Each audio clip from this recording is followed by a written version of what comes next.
I'd like to call the meeting of the Legislative Commission Budget Subcommittee to order. Good morning to everyone who's joining us here in the committee room, those that are at Grant Sawyer in Las Vegas, and those who are joining us online. I am Assemblywoman Danielle Monroe Moreno, and I will be chairing today's meeting. Committee Secretary, would you please call the roll? Senator Cannizzaro? Senator Goicoechea? Here. Senator Harris? Here. Senator Neal? Here. Senator Nguyen? Here. Senator Sievers-Gansert? Here. Senator Titus? Here. Assemblywoman Anderson? Present. Assemblywoman Backus? Present. Assemblywoman Brown-May? Here. Assemblywoman Dickman? Here. Assemblywoman Garlow? Here. Assemblyman Hafen? Sorry. Assemblywoman Howdigi? Here. Assemblywoman Kasama? Here. Assemblyman Miller? Present. Assemblyman O'Neill? Here. Assemblywoman Peters? Here. Assemblyman Watts? Here. Assemblyman Yeager? Vice Chair Dondera Loop? Here. And Chair Monroe Monreno. And I am here. Will you please mark Assemblyman Yeager as excused? And Senator Cannizzaro, will you mark her present when she arrives? Before we move on with today's agenda, just a few housekeeping things for the committee members and those of you here in the room. Please remember to turn off all of your electronic devices or at least mute them. For those of you who will be providing testimony today, please remember to state your name for the record each time that you speak. I know it's repetitive, but we need it for record keeping. Also, if you have a business card with you, please provide that to our committee secretary before leaving the committee room today. Now, on to the second item on our agenda, which is public comment. This will be the first period of our public comment for today's meeting. And due to time considerations, I ask that each comment be limited to not more than 2 minutes. Again, please state and spell your name for the record before you begin your comment. If you are calling in to provide public comment, please call 669-900-6833. And the meeting ID is 880-612-95144, and then press the pound sign. You'll once again be prompted for a participation ID. At that time, press the pound sign again. So we will begin with public comment here in Carson City.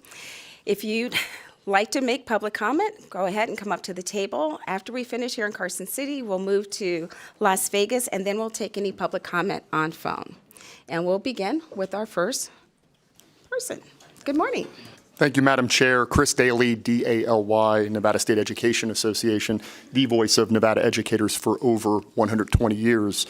Since the COVID pandemic, educators have left their jobs in record numbers due to low pay and severely low morale. While educator vacancies in Nevada are not new, at the midpoint of this school year, we still have thousands of school vacancies with many more positions being covered by long-term substitutes. A December report from the Economic Policy Institute found there's a widespread national teacher shortage that's especially severe in districts and schools with high percentages of low-income and BIPOC students, an equity issue. They also found the current shortage is not the result of an insufficient number of qualified teachers, but rather low pay and increasingly stressful work environment. The average pay differential between teachers and other college graduates has grown to 23.5%. A year ago, as Nevada was running record high vacancies, NSEA launched the Time for 20 campaign. Time for 20 calls for a 20% educator raise, a living wage of $20 an hour for those who make schools run, and average class sizes of 20 students. NSEA has been calling on Nevada's elected leaders to fund Time for 20, and time again, we have pointed to significant resources available. Last year, as the operations of our schools were imploding, with classes tripled up in auditoriums and buses not running, Nevada's ending fund balance grew to $1.8 billion, and a surplus of $550 million had accrued to the education fund. By comparison, a 20% across-the-board educator raise would cost the state about $650 million. While many are now talking about the largesse of the proposed K-12 budget for next biennium, the truth is Nevada has had the money to address this crisis head-on for the better part of the past year, yet very little has been done.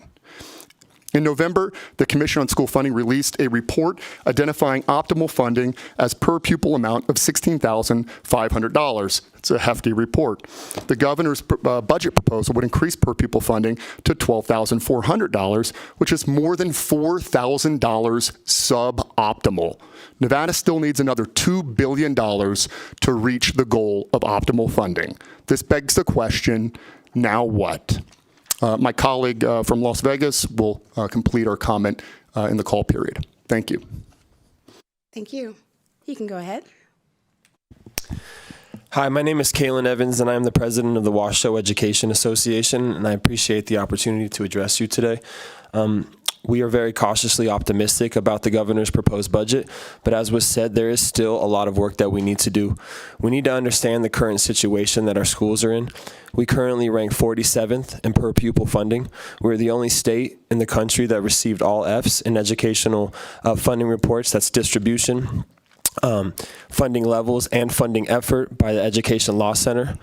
We have some of the largest class sizes in the entire country. What I would love to urge this body to do is to make sure that we are being even more aggressive with our educational support than the governor's proposed budget. Over the last decade, we've seen a 7% decrease in the general fund budget percentage allocated to education. The Commission on School Funding also recommended that all counties be made to 1.0, and that is not reflected currently. We really appreciate the fully funding of weights, but we are missing one of our most important weights, and that would be for our special education students. These students are our most at-risk children in our communities, and they are not reflected currently in the proposed budget. So we would just urge our state legislators to be even more aggressive and push our budget and make sure that we are doing everything we can to address the inequities that exist in our education system. Thank you. Thank you. Is there anyone else here in Carson City that would like to make public comment? Okay, seeing none, then we'll go to Las Vegas. You can go ahead. Doug Unger, D-O-U-G-U-N-G-E-R, UNLV Chapter President and Government Affairs Representative, Nevada Faculty Alliance. Thank you, Chairs Manuel Moreno and Dondero Loop, and distinguished subcommittee members for your consideration. After looking over the governor's recommended budget for higher education, my first sense is that it's adequate and fair, or as the little 8-ball fortune-telling toy I used to consult as a kid might put it, the signs are good. We hope the 82nd legislature agrees. We're grateful for proposed restoration of the 12% operating budget cuts. Also, that our institutions can be kept whole from pandemic-related enrollment drops. As a highly ranked graduate program faculty member and its co-founder, I'm especially thankful for proposed funds to increase graduate assistant stipends. Graduate education fuels our state's economic and cultural advancement more than we often recognize, and our hardworking students truly are in need of this increased support. One area that might be considered this session that's not included in the GovRec budget is indexing weighted student credit hour funding to inflation, so as to avoid any future regent's necessity to raise student fees, as has happened in the past. Please keep this in mind as we all emerge from the pandemic into such an unpredictable economy.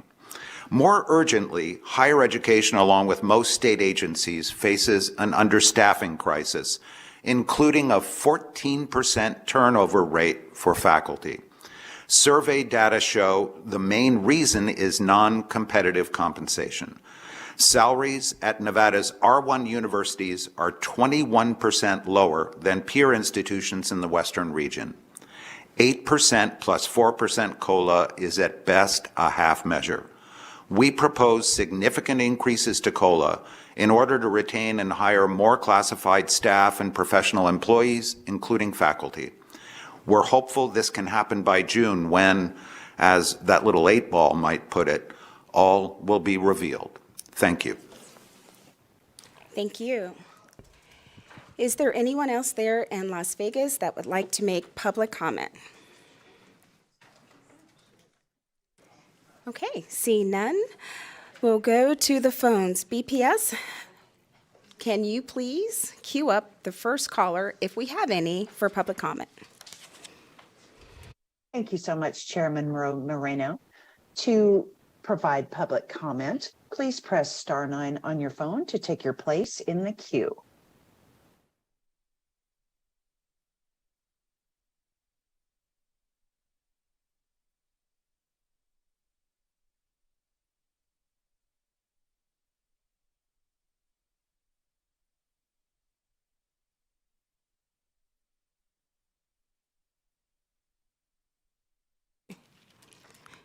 It doesn't appear that we have anyone for public comment by phone, so we will end. Chair, Yes?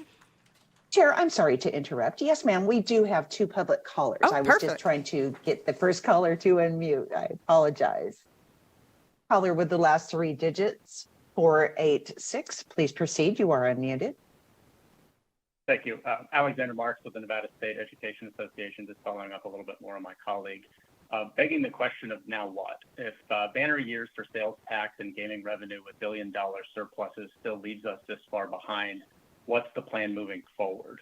First, the legislature should consider the wisdom of building outsized reserves, $1.6 billion in the rainy day fund and $733 million in the education stabilization fund. We believe are excessive when those monies could be used to increase educator pay and reduce class sizes. And $50 million more for vouchers is the wrong way to go when our public schools are still chronically underfunded. Second, instead of cutting taxes, listen to the Commission on School Funding, who worked for years to develop a plan to reach optimal funding by 2032. Finally, to those who rightfully have been criticizing the absence of a raise in the governor's proposed budget, you'll recall that due to the freeze instituted in the funding plan, students and educators in some districts won't see a penny of what's being hailed as the single largest investment in K-12 education. Because those districts have been frozen, there'd be no way to pay for those raises in districts. So our ask is to lift the freeze, raise educator pay, keep public money in public schools, free the reserves, reduce class sizes, implement the plan, and reach optimal funding. We just got to educate the kids, and that's why we're saying it's time for 20. Thank you. Thank you. Next caller?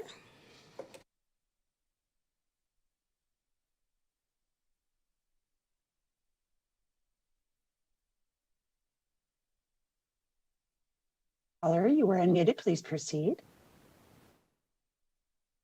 Good morning, Madam Chair and Committee. For the record, my name is Caitlin Gatchalian, first name Caitlin, last name Gatchalian, and I'm the Government Relations Director for the American Heart Association Nevada Division. On behalf of the American Heart Association, I would like to urge the legislature to consider funding CPR training in school. In 2017, the Nevada Legislature recognized the necessity of providing this training and mandated all students receive training before graduation. However, schools were not provided with any additional funds to provide CPR training. Funding is used to purchase and replace mannequins, so all students have the opportunity to practice chest compressions, which must be harder and longer than anything you see on TV. By providing the needed financial support, all students and educators will have the opportunity to learn CPR in order to increase the number of qualified lifesavers in our community. Teaching students CPR can save thousands of lives by filling our community with lifesavers, those trained to give sudden cardiac arrest victims the immediate help they need to survive until EMTs arrive. Nevada requires that students are trained in CPR before graduation. This training enables students to learn the life-saving skills of CPR and teaches AED awareness. Sudden cardiac arrest is a leading case of death. More than 350,000 people have cardiac arrest outside of a hospital every year, and only 1 in 10 survive, most likely because they received timely CPR. Conversely, about 90% of people who suffer cardiac arrest outside of a hospital die. Given right away, CPR doubles or triples survival rates. Cardiac arrest is reversible for most victims if it's treated within a few minutes. While 911 is frequently called, the majority of individuals experiencing cardiac arrest outside of a hospital do not receive CPR. Teaching students CPR before they graduate would put thousands of qualified lifesavers in our community year after year. Young people trained in CPR at school have saved lives by knowing what to do during those precious few minutes after someone suffers sudden cardiac arrest. They have saved brothers, sisters, parents, and other adults, including strangers.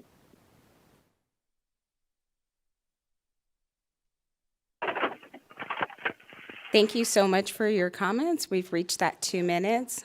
If you have anything else that you'd like to say, I encourage you to email that information to us. But thank you for joining us this morning. Thank you, Chairman Moreno. The public line is open and working. However, there are no additional callers at this time. Thank you so much.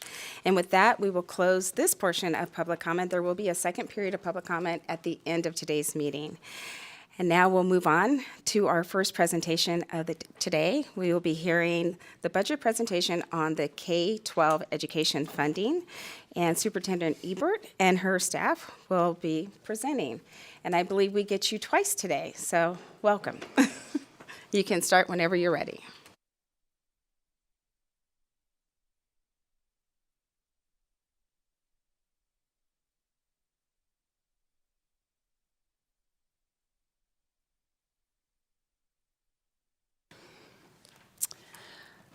Good morning, Chair Monroe Moreno, Vice Chair Dondero Loop, members of the committee. We are honored this morning to present both budgets to you, starting first with the pupil-centered funding plan and additional items. For the record, my name is Joan Ebert. I am honored to serve as the State Superintendent of Public Instruction, going into the 4th year, which I'm excited about, especially during this time frame. A lot of work to do. With that being said, I want to introduce you to the team, small but mighty team at the Department of Education that will carry out the work that is determined through the legislative session and as we move forward. We have 3 deputy superintendents in the Department of Education. Craig Statuki is our interim deputy superintendent for educator effectiveness and family engagement. Dr. Jonathan Moore, for a few more days at least, will be our Deputy Superintendent for Student Achievement Division. And publicly at this moment, I'd like to thank him as well for his service over 4 years in the department. He's not going too far, though. He's still going to be in education, which we're excited about. Also, too, joining at the table this morning, Megan Peterson, who was just appointed Deputy Superintendent, and we intentionally name her division Student Investment Division, because the dollars that we use in the state are to invest in our students. The Nevada Department of Education is grounded in our values. We set out on working with the entire state to come up with these 6 values and make a determination. They carried us through the pandemic, the core of what we work, how we work. Equity being first and foremost, and you'll see that through the pupil-centered funding plan. Access to quality, success, inclusivity, community, and transparency. We have 6 goals within the Department of Education. These goals are visions for Nevada's education system to be accomplished by 2025. The department knows that we have set high standards to move Nevada students forward, and our goals focus on students from the very beginning of their education, with pre-kindergarten all the way through graduation. The goals are centered around our educators, our student progress, achievement, educational funding, and safety. The goals of public education in Nevada are meant to speak to all of our students in our state, and all means all within regard to age, gender, their socioeconomic status, their zip code, race, ethnicity, or ability. The goals express the commitment of the state to the well-being of every student, and it means no matter who they are, no matter where they attend school, the Nevada Department of Education is there for their success. The funds that are provided through the state affect 486,000 students, 763 schools, and 27,000 educators. In our state, we have a very, as you all know, a very unique and diverse. I work with colleagues all over the United States, and ours definitely is the most diverse. We have the 5th largest school district in the nation, which is currently serving about 293,000 students. The next largest entity after that is our charter schools. Our charter schools are currently serving about 67,000 students. The third largest entity in our state is the Washoe County School District, which is serving 60,000 students. And then the fourth entity in our state is our private schools. They're serving approximately 20,000 students. So those are our four largest groupings of students. During today's presentation, when we talk about LEAs, we are going to take the State Public Charter School Authority and add them into an LEA context. So you will hear us speak to 18 different entities. So it's the 17 school districts plus the State Public Charter School Authority. And I would be remiss if I did not highlight our smallest school district, which is Esmeralda, currently serving 84 children. And we're very happy that they are there serving. Yes, Senator Titus, thank you for supporting our 84 children there as well. Today's presentation, we were asked to specifically make sure that we talk about the State Education Fund and the two areas, the Pupil-Centered Funding Plan account, as well as the State Education Stabilization account. The Professional Development Programs account for state special education services, other state programs, the Teach Nevada Scholarship Program, and the 1/5 Retirement Credit Purchase Program. And so with that, we will dive right into the Pupil-Centered Funding Plan. Out of the 2019 session, the plan was overhauled. Prior, it was called the Nevada Plan. It was 54 years old. And so if you think about that tool being 54 years old and a telephone, right, back in the 50s, you had a party line. Senator Gokachia, do you remember the party line? And now we all have individual computers with us. And so it's time to overhaul the Nevada Plan and to truly see all of our children and provide funding to meet them where they're at. And this plan, as we move forward, also creates different areas and highlighted. The legislature at the time was very cognizant in making sure that equity, that all students have the resources that we need.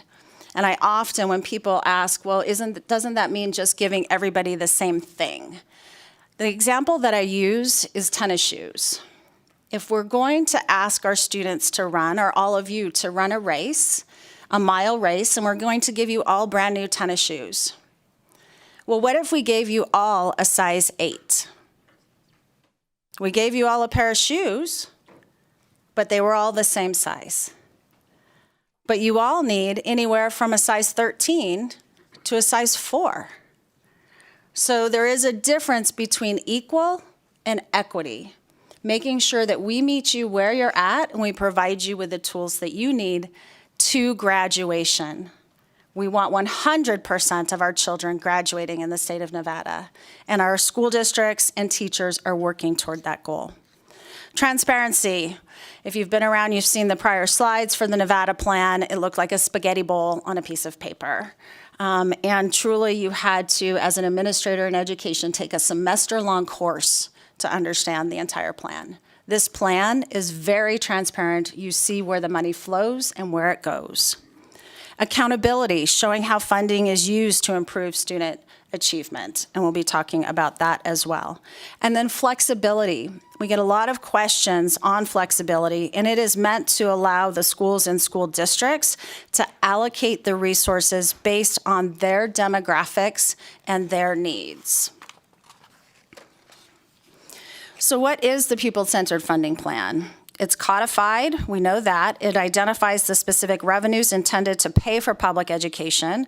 It identifies a basic level of support for each pupil that is then adjusted at the district level to account for local variations in costs. What makes this model different from any other budget in the state is that it is revenue-driven, and it correlates economic growth to funding levels, meaning that when there's an increase in revenues, which we have before us this session, there is an increase in funding available for our students. Under the Nevada plan, and like most other budgets in the state, funding was determined based on the base year expenditures increased by caseload and inflation, and we'll get deeper into that in the presentation. The change to the revenue-driven model means that revenues reach the intended audience quicker. The pupil-centered funding plan combines multiple revenues, including local school support tax, property tax, marijuana tax. I think that's the one that I get the most questions on, and I'm sure as you visit with your constituents, they ask about the marijuana tax. 100% of that is going into the state education fund. And we have the other revenues, a total of 20 different sources for us. The funds are received in the state education fund and then allocated through the 4 tiers of funding. And we had a speaker this morning that talked specifically to special education, and those are funded, special education at the state level is funded through a different mechanism, and we will be presenting that to you this morning as well. It's important to note that the state allocates the funds to school districts, but the pupil-centered funding plan specifically provides flexibility to the school districts to allocate these funds in areas where they need it most at the individual level. Here, too, we get a lot of questions on whether teachers, all the staff, the educators will be receiving pay raises. What does that mean? And that is at the local level that will be determined. Also housed within the state education fund is the education stabilization account. The stabilization account is funded through 2 mechanisms. The first is unobligated balances from the pupil-centered funding plan, and either from a lower than projected enrollment counts or through higher than projected revenues. And the second one is through transfers from school districts which have an ending fund balance that exceeds 16.6% of their projected budgets. Finally, which is the situation which we find ourselves in today, or at this moment in time, is in the event that the total funding within the education stabilization account exceeds 15% of the state education fund, the funding is transferred as an alternative funding mechanism for the pupil-centered funding plan. With that high-level overview, I would like to turn the time over to Deputy Superintendent Megan Peterson. Good morning, Megan Peterson for the record. Thank you, Superintendent. As was mentioned a little earlier in this presentation and you saw in the previous slides, there are 4 tiers of funding identified in the pupil-centered funding plan. These include, in the first tier, auxiliary funding for transportation and food service. In the second tier, local special education funding. In the third tier, operational funding for school districts, charter schools, and the university school for profoundly gifted students. And in the fourth tier, weighted funding for specific categories of students that have been identified.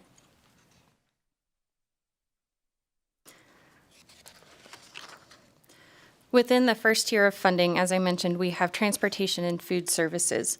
Under the context of the pupil-centered funding plan, transportation and food service funding is calculated on a 4-year average of the expenditures for each school district. You'll note that some school districts do not reflect food services funding, and this is the result of the school district's ability to self-fund their food service programs. Please note that under the current provisions, charter schools and university schools are not eligible to receive food services or transportation funding. As part of the governor's recommended budget, transportation is recommended to be funded at $193 million, and food services funded at $1.2 million for the fiscal year 24, for a combined total of $194 million. For fiscal year 25, the recommendation remains the same, as there are no mechanisms to increase these funds by inflation or other means. So the funding is flat at $194 million for the second year of the biennium. Moving to Tier 2, local special education funding. Local special education funding is representative of the transfer each local education agency makes to fund special education services within their district. Due to the maintenance of effort requirement local education agencies have, These funds are distributed according to the base year financial accounting information reported by our local education agencies to the department in the annual financial report required under Nevada Revised Statutes 387, 303 for school districts and NRS 388.345 for charter schools. These funds are also flat funded through the second year of the biennium in order to allow school districts and charter schools to maintain their maintenance of effort.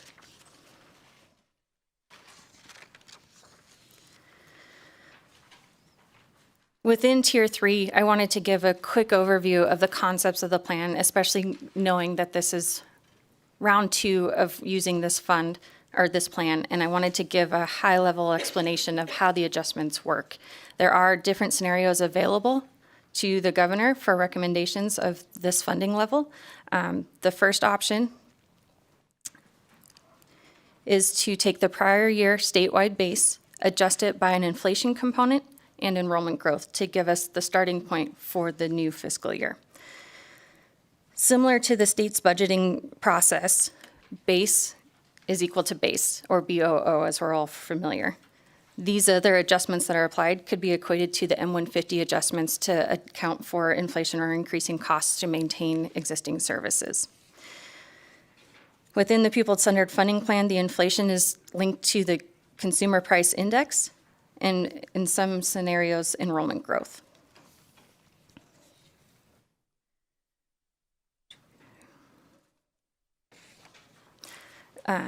Another option that was actually exercised by the governor in his recommended budget is to propose an alternative solution. In this case, the alternative was tied to revenue increases, and therefore was including the 16.5% or more increase in revenues that we had not anticipated, compared to using an enrollment-driven inflation adjustment, which would have been 0.1% for the biennium.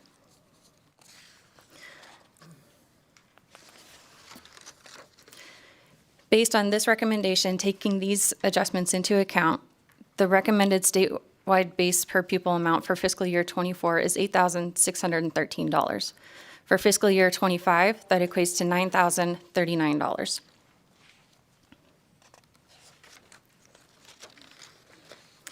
Before moving on to the next phase of the model, I wanted to give some context about other calculations that are used within the formula. One way, or one of the main ways that the funding is distributed is based on enrollment. The per pupil funding amounts are calculated through the pupil-centered funding plan by multiplying it by the projected counts that are provided to the department through what's known as average daily enrollment. Average daily enrollment is a calculation of the average number of students enrolled during a specified period of time and the number of days in session during that time. Due to the timing of the budget building process, enrollment numbers will be updated at least one more time. For the purposes of agency request and then Gov recommended, we utilized enrollment counts from the prior school year because the information was not available at the time that the budget was developed. So the counts that you're seeing in the projected numbers on this slide look different than what we've been seeing in some of the earlier presentations, and that's a result of the projections that we created based on the information we had at the time. We will receive third quarter average daily enrollment reports on April 1st, and then we'll work with staff to update projections for more accurate picture in the coming months. With that information in mind, this table shows the projected statewide base per pupil funding amount multiplied by the projected enrollment for fiscal year 24 to determine the base statewide funding. The amount on this slide shows the ones following represent funding as if all local education agencies were funded on the base pupil-centered funding plan. We will review the impacts of the transition to the plan that was recommended by the legislature and the mechanism for this in later slides. The next slide similarly shows the projected enrollment with the updated statewide base per pupil amount for fiscal year 25 and the respective funding.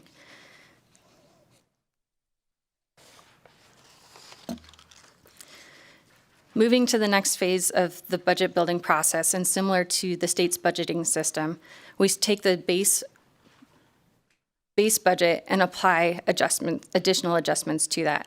Within the pupil-centered funding plan, that creates the adjusted base per pupil amount. The adjustments within the pupil-centered funding plan are intended to account for economies of scale and certain market efficiencies experienced within each county. These adjustments are added to or subtracted from the statewide base to determine the adjusted base funding. This would be equivalent to the M150 adjustments in the state's budget building process.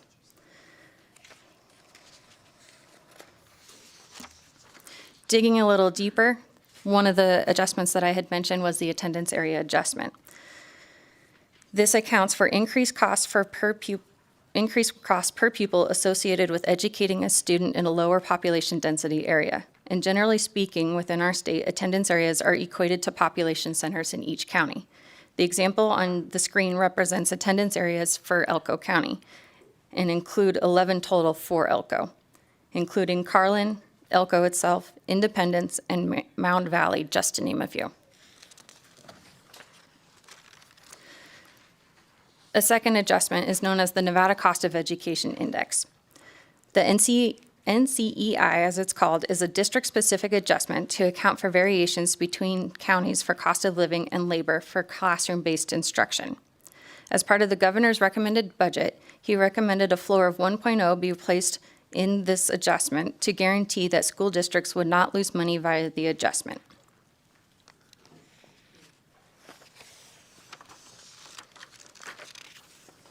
Taking these adjustments into account, the statewide base is adjusted and the recommended level of funding is $8,942 for fiscal year '24 and $9,383 for fiscal year '25. While the amounts listed on the screen is an average amount, it's important to know that these adjustments are applied individually at the district level, and there are 17 different adjusted base per pupil funding amounts that are used to calculate the remaining funding. This slide here shows the continuation of the calculation for the pupil-centered funding plan, utilizing projected enrollment with the original calculated statewide base amount and adding the two adjustments as noted in the previous two slides to calculate the final, not the final, but the adjusted base per pupil amount. You can see in the last column that these are then divided by the projected enrollment to give you the per pupil rate available for each school district. Please note that these are not the final allocations and will differ from amounts that you will see later in the slide as a result of the baseline funding transition that was made available to school districts who were potentially losing funding due to the transfer of the transition to the pupil-centered funding plan. This slide shows the similar information, but for fiscal year '25.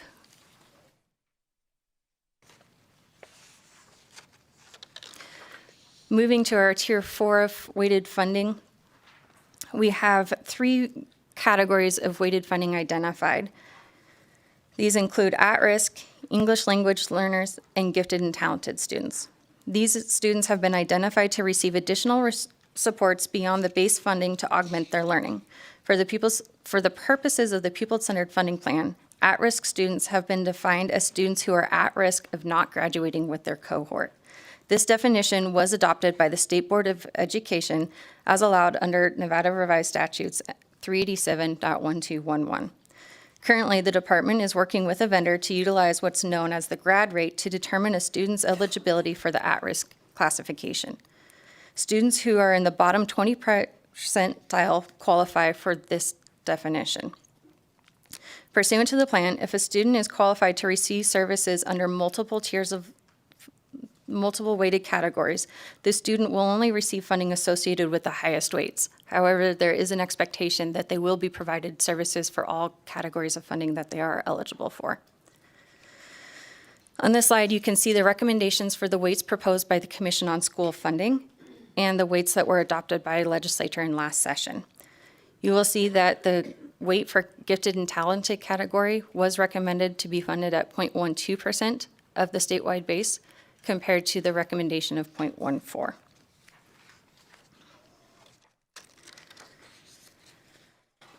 Similar to the main portion of the funding for the pupil-centered funding plan, counts are used for the identified categories multiplied by the weighted funding to calculate an amount to fund these categories at. One thing to keep in mind when you look at these counts is that they are unduplicated. And as I just mentioned, that is a result of to reflect where the students are qualified to receive the funding, despite the fact that they may qualify for additional levels.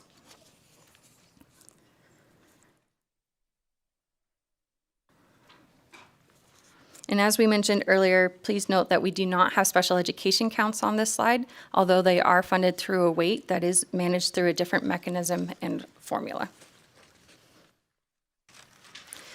With that information in mind, this table shows you the recommended funding amounts for fiscal year 24 for the 3 identified categories.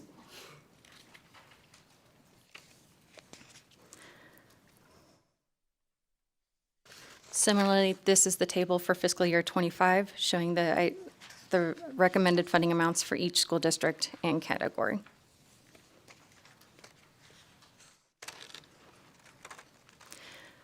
Before moving on to the remainder of the presentation, I'd like to take some time to talk about the transition to the pupil-centered funding plan that the legislature provided. With this new transition, and due to some of the adjustments within the formula, it was possible that some school districts would experience a decrease in funding. To prevent a significant decrease and to put districts in harms, the legislature recommended utilizing fiscal year 2020 baseline funding amounts in place of the pupil-centered funding plan in situations where they would have received less dollars. In fiscal year 23, there were 9 school districts who qualified to be funded on the baseline 2020 funding. With the recommendations from the governor for funding levels for fiscal year 24 and 25, that number is reduced to 3.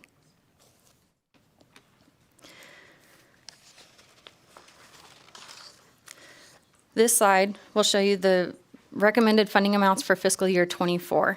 As I'd mentioned earlier in the presentation, these amounts may not necessarily tie to the amounts that were calculated on earlier slides, because these have since been adjusted to reallocate the funding for those school districts, those 3 school districts who were below the pupil-centered funding plan amounts and were therefore funded on their FY20 baseline amounts. In aggregate, we go through and make a proportional adjustment to each of the areas of funding for those who were funded through the pupil-centered funding plan to reduce those to offset the costs for those 3 districts that are funded on their baseline amounts. Similarly, we have this table for fiscal year 25. I will note that it does say fiscal year 24. It should be for fiscal year 25, and the amounts do correspond respectively. The total funding for fiscal year 24 is recommended at $5.3 billion versus $5.5 billion for fiscal year 25.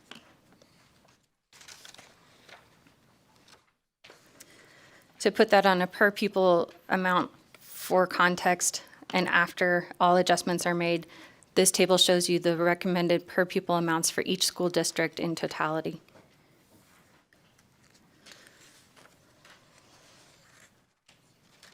And similarly, this shows the per pupil amounts in totality for fiscal year 25. The total per pupil amount that is listed at the bottom of each slide is the aggregate total of funding, the $5.3 billion divided by total enrollment, and is not an average of the per pupil amounts that are listed on this slide.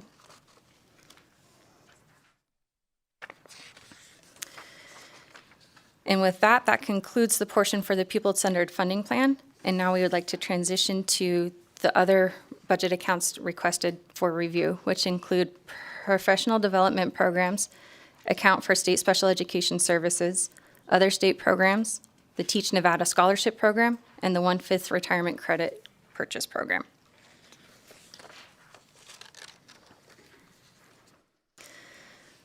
For the Professional Development Programs account, the governor recommended an enhancement to equate to a 3% increase for this program, totaling $223,760 in each year of the biennium.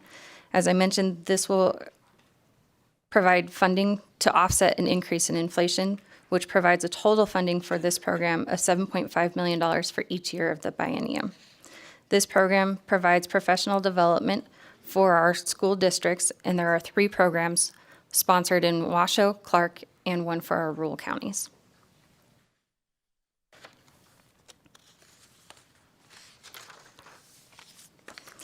Next, we have the account for state special education services.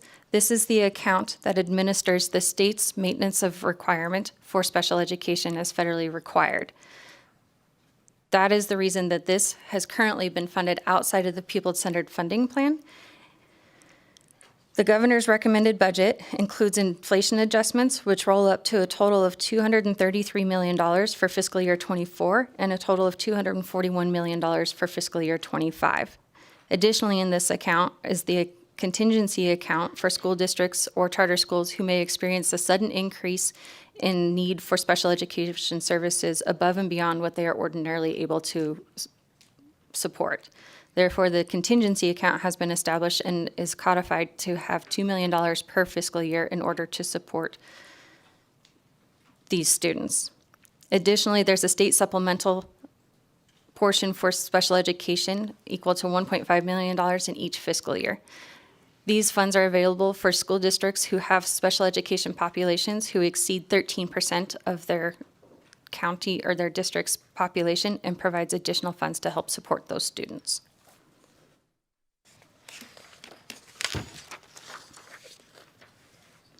Next is our other state programs budget account 2699. This account provides funding for programs like Jobs for America's Graduates, Public Broadcasting, Educational Leadership, Career and Technical Education, and Adult Education. The Career and Technical Education is respective of the state's portion of the CTE funding. And you can see the amounts recommended for each fiscal year listed on this slide.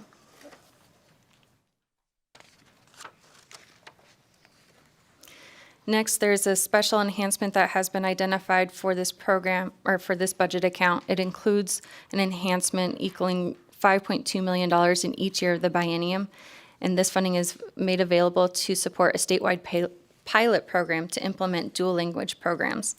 The enhancement will provide funding for a dual immersion studies program that will assist school districts in implementing this type of program that has been shown to improve student outcomes.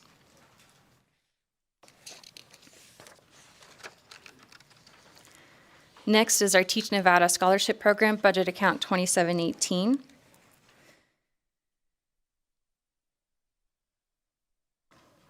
This budget account has an enhancement totaling $10 million in each year of the biennium. $3.2 million is identified for the Teach Nevada Scholarship Program, and $6.7 million is identified for the Incentivizing Pathways to Teaching program. And at this moment, I would like to pause and explain a little more about the importance of these enhancements in the context of the presentation that you'll have next.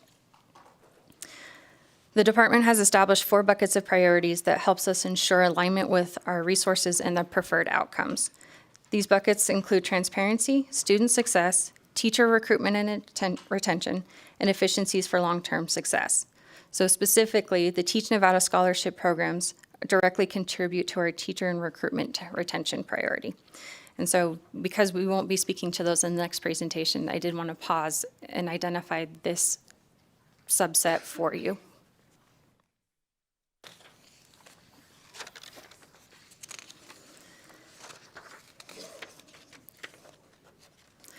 Last is our 1/5 retirement credit purchase program.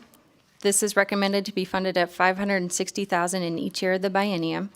This funding provides funds for a 1/5 retirement credit purchase incentive that was available to education personnel who had enrolled prior to 2007. During the 23rd special session, this program was repealed, and these funds represent the remaining obligation for that incentive.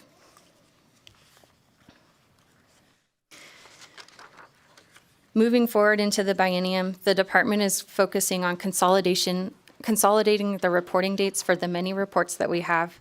We will be reviewing regulations for efficiencies and identifying duplication of efforts and ensuring that our reporting aligns with Every Student Succeeds Act, as well as our annual financial reporting consolidation.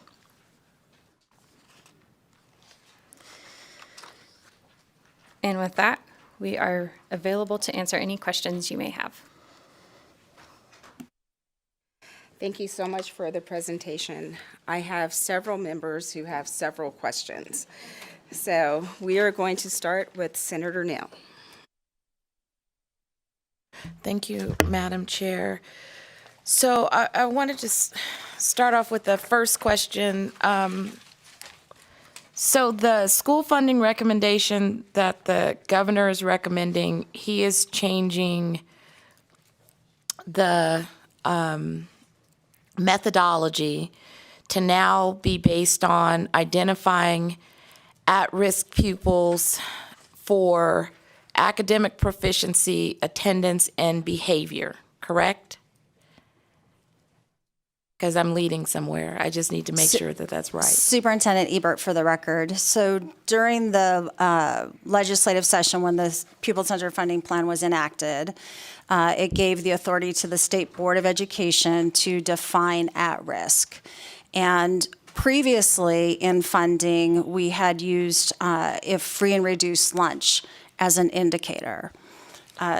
What has shifted across the entire state, as well as the United States, is that we now, school districts, entire school districts, if they have more than 40% free and reduced lunch at individual schools, can be 100% identified for free and reduced lunch.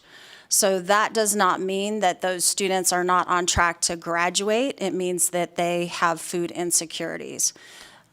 So what the State Board of Education has done is determined which are the students that are at risk of graduating instead of using free and reduced lunch as the indicator.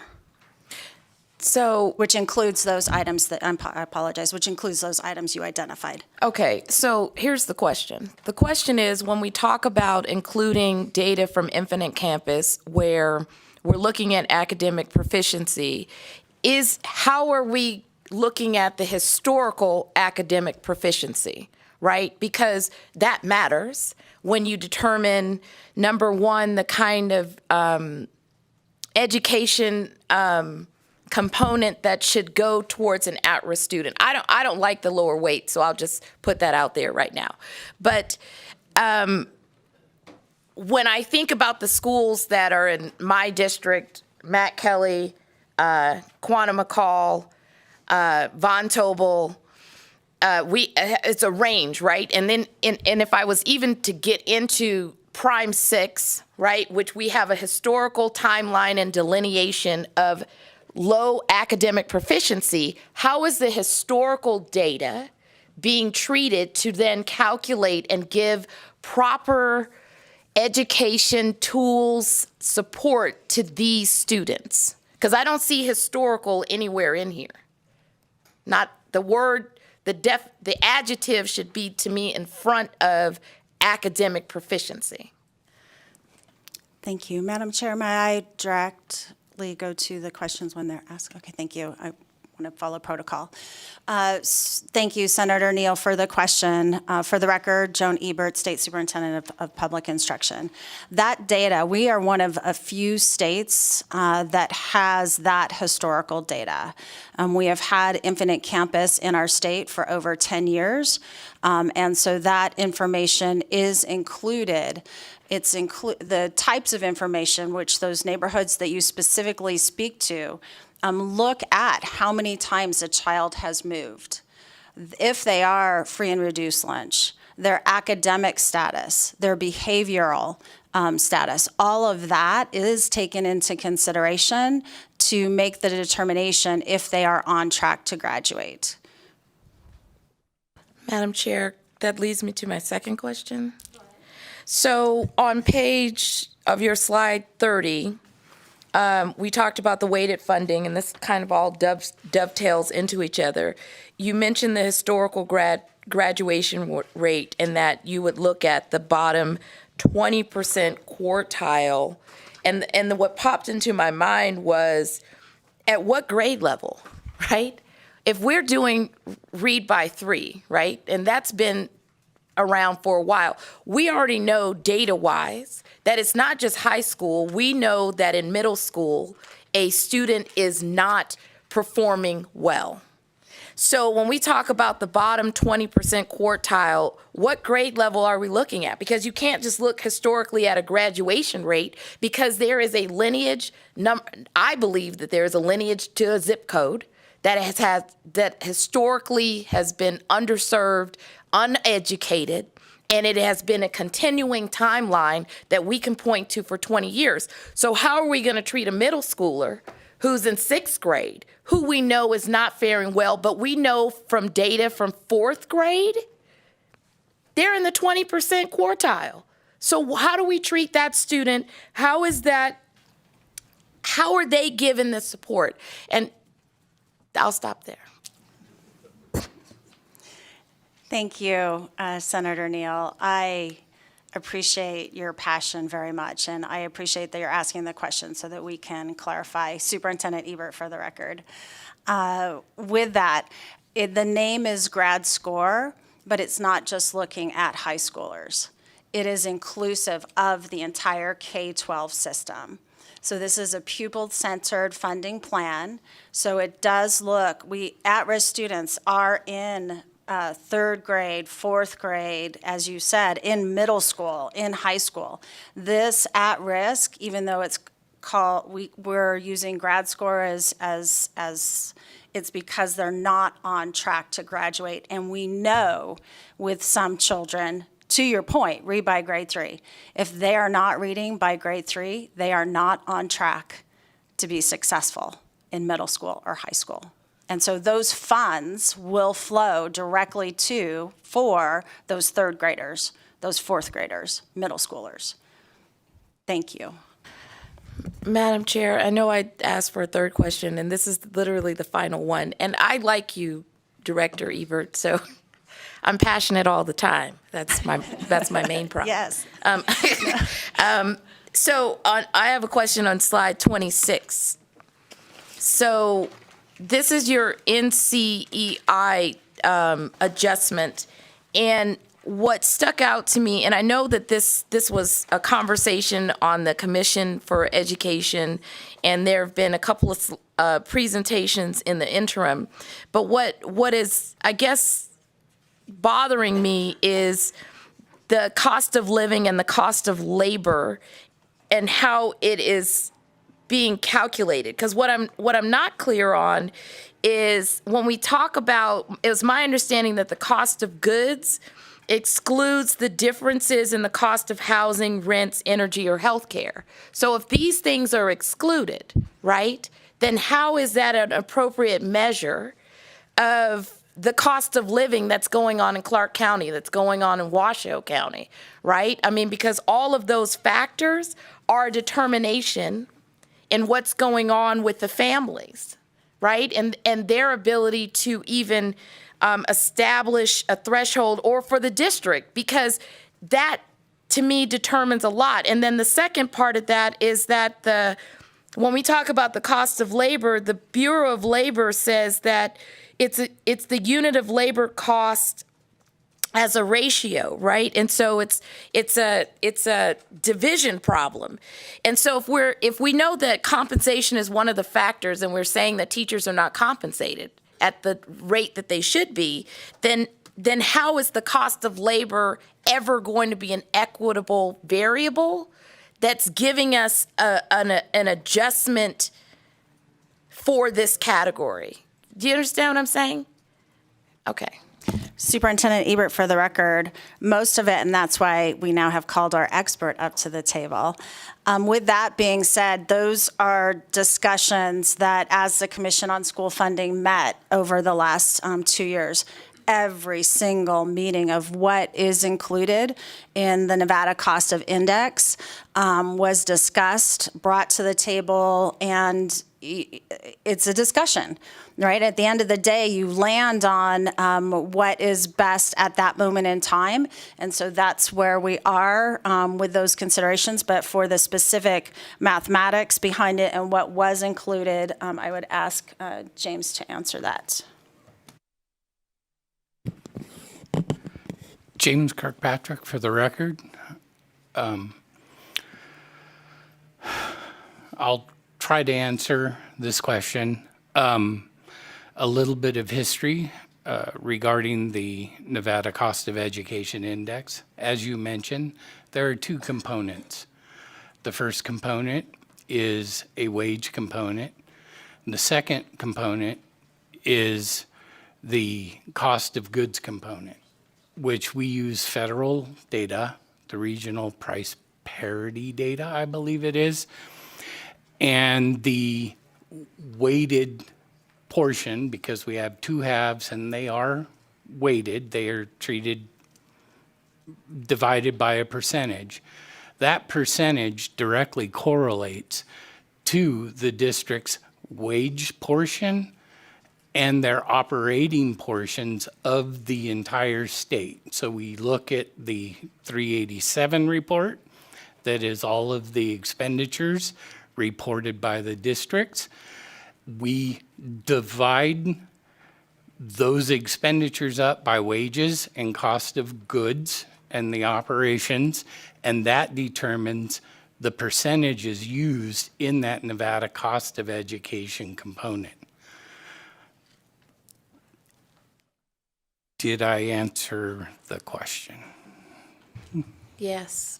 I'll leave it here, Madam Chair. I mean, at the end of the day, right, it looks like a BDR potential because how this calculation works leaves certain things unequal, and it doesn't even take into the rising cost of living. And we're never going to get an education number that's appropriate when the calculation is based on this way. That's my opinion, right? Thank you, Madam Chair, for the indulgence and the passionate moment at the dais. I am done. Assemblywoman Anderson. Thank you, Chair, and I have numerous questions as well. Thank you for the presentation. I'm just going to stick with this area since you're already up here on the DS. So again, it would be on 26. Is this based upon the recommendations from the commission, or is this based upon recommendations from others in the department? The decision to utilize the cost adjustment. James Kirkpatrick for the record. The commission worked with contracted vendors prior to the implementation, and the commission guided that work, making suggestions of what was included, what wasn't included. And so the Nevada cost of education did come out as a result of the commission's work. Thank you. Follow up, please. Yes. Thank you, because I believe on the September 2nd meeting, there was actually a motion from the Clark County CFO, I believe Jason Goody, I'm sorry, I'm not sure exactly how to say his name, who made a motion to not utilize these, and it was adopted unanimously. So that kind of feels a little bit at odds with what was discussed at the commission, but similar to Senator Neal, this is something I'm a little bit passionate about, because as I look at it, it appears that it's Washoe, Elko, and I believe one other county that's being impacted negatively. So was that discussion part of the consideration as well with the consultants, or was that unanimous decision completely ignored?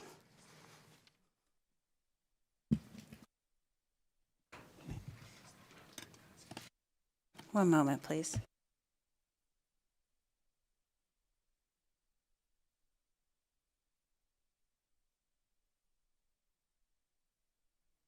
Okay, so Assemblywoman Anderson, Superintendent Ebert, for the record, I want to have the opportunity to go back to the minutes to September 2nd. I believe we might be talking about two different things, and so I don't want to have them conflated. And the discussion that I believe transpired was what the floor is for NCEI, not how NCEI is calculated. But so more than happy to discuss either, but I don't want to conflate two different concepts. And I respect that because I believe the commission met 8 times over the last year or so. So completely understand, but if you could provide that to the entire committee. Absolutely, in writing. I have so many more questions, Chair. Do you want me to continue? Go ahead. Thank you so much. My next one has to do with, again, along the same lines of the at-risk. I believe it's on slide 30. The information brought up from the senator is very concerning for me. And as you know, I am a practicing teacher as well. When I take a look at the idea of utilizing Infinite Campus with the academic proficiency, the attendance, and the behaviors, what do you mean by behaviors, and how exactly do we make sure that that is consistently defined, whether it's major or minor? Are these behaviors based upon teacher elements? Are they based upon disciplinary action? What exactly, I need a little bit more definition when it comes to behaviors and how exactly it will be utilized consistently across schools as well as districts. Thank you, Assemblywoman Anderson, for the questions, Superintendent Ebert. Those are absolutely concerns with the Department of Education as far as consistency. The adults in the system, the data is as good as the adults that enter the information. So that is a concern, and we have met with the school districts most recently, just a few weeks ago, to make sure that they're entering consistently. We also work on many levels with our counselors, right? Not only the teachers, the superintendent. So that is a professional development piece that we want to make sure that we have the consistency so that the outputs are consistent as well. Things like how many times a student is going to see their counselor or others to receive support are items that are taken into consideration.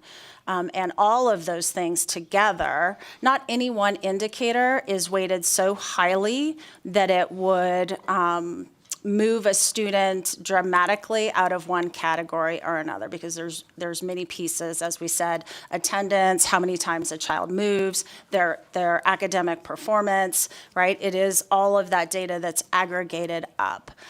So those pieces all come together to identify a student that will not be on track to graduate by the time they're in 12th grade. But to your point, yes, that is something that we are concerned with as well, and we'll be providing professional development to remediate and be proactive in that area. Great, thank you. And I do have a follow-up with that one, because it does feel like there's been no discussion, or at least no presentation, regarding metrics that are not related to individuals entering this information on a private company that is not even based, other issues with Infinite Campus. I've also used it for 10 years, so Infinite Clicks. But was there any discussion at all about median home prices or level of education for the zip codes? Because unfortunately, too often funding is based upon our zip codes, but so is the at-risk areas. And I agree again with our senator. Was there any, though, discussion about the median home prices and other elements that are necessary for high schools to put in when it's time for the accreditation reports, beyond the Infinite Campus information and the academic proficiency? Superintendent Ebert, for the record, are we still in the grad rate, or have we moved out to other We're still components? in the at-risk definition. Okay. In the at-risk, the home price is not added into that calculation. Okay. So basically, none of the metrics that are required for high schools to put in have been considered when it comes to at-risk areas with accreditation.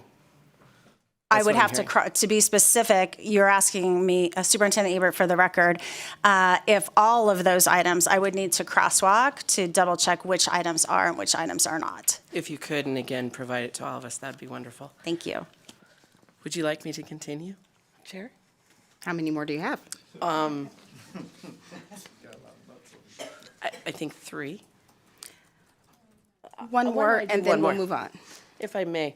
My last question has to do with the special education information, and thank you very much for, you and I have talked many times.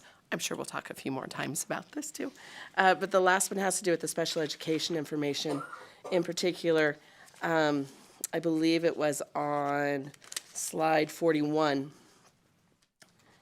So with the amounts that are being discussed, I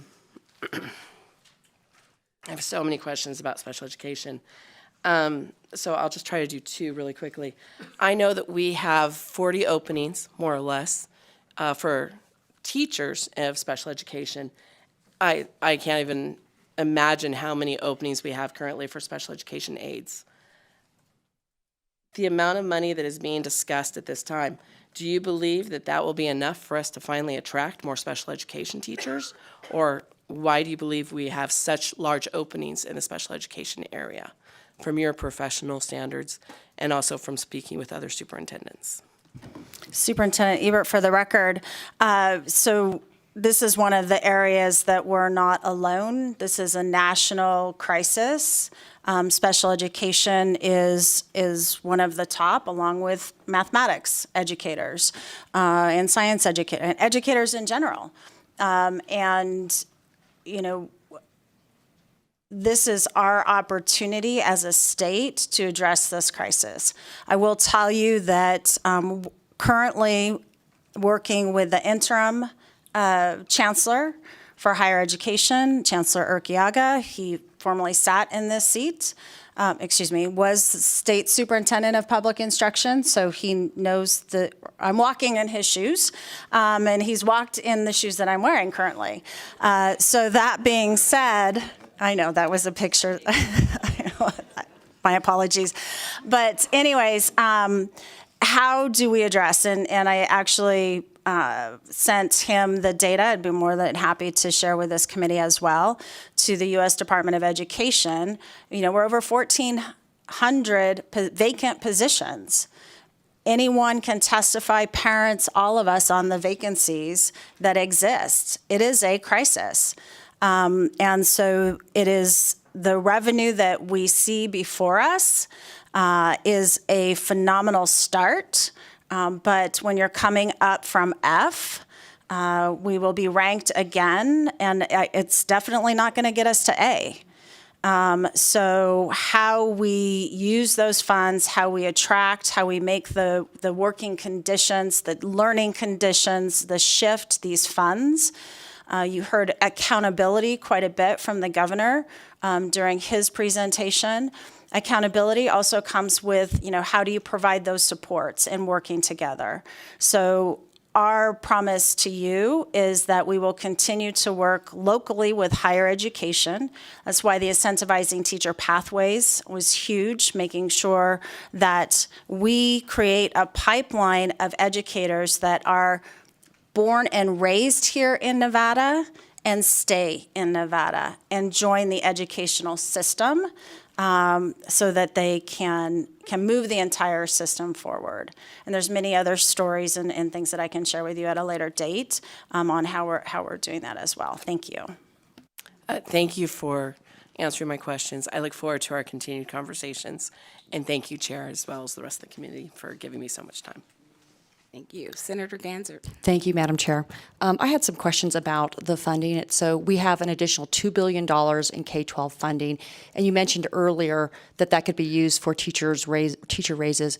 But, you know, can that also be used for class size reduction, for other incentives to help work on these vacancies? So how can the money be used? Because my understanding is for the pupil-centered funding plan, the money gets passed to the school districts, and the school districts make a choice as far as how they want to spend those dollars. Thank you, Senator Ganser.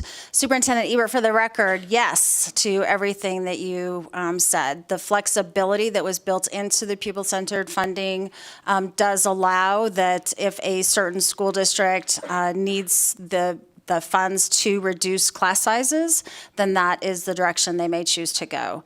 If it is for increasing salaries, that is a direction they may choose to go. So all of those that you mentioned are correct. Thank you. And then I wanted to turn to page 30, the weights. When I look at the weight shifts, the changes, I think you stated earlier that we fully funded the equity pieces. And when you look at risk, it's gone from a 0.03 weight to the full weighting target, the CSF full weighting target, which is really 10 times greater And when you look at English language learners, we're looking at 2.5 times greater, and then gifted and talented was flat. And so just acknowledging that we have between $8,000 and $8,300 more in per student, dollars per those students. And I guess you choose which student, which fund you get. But anyway, when I add that up, it's just a huge multiple from what we were before. And I think it's important to acknowledge that. And so let's look at one, the at-risk. How do those dollars, do these schools have flexibility as far as how they use those dollars as well, if you've got that money in your bucket? Superintendent Ebert, for the record, thank you for the question. Yes, and specifically, as we were speaking earlier, at risk for one student may mean academic at risk. And so providing the students the resources to catch up in those areas.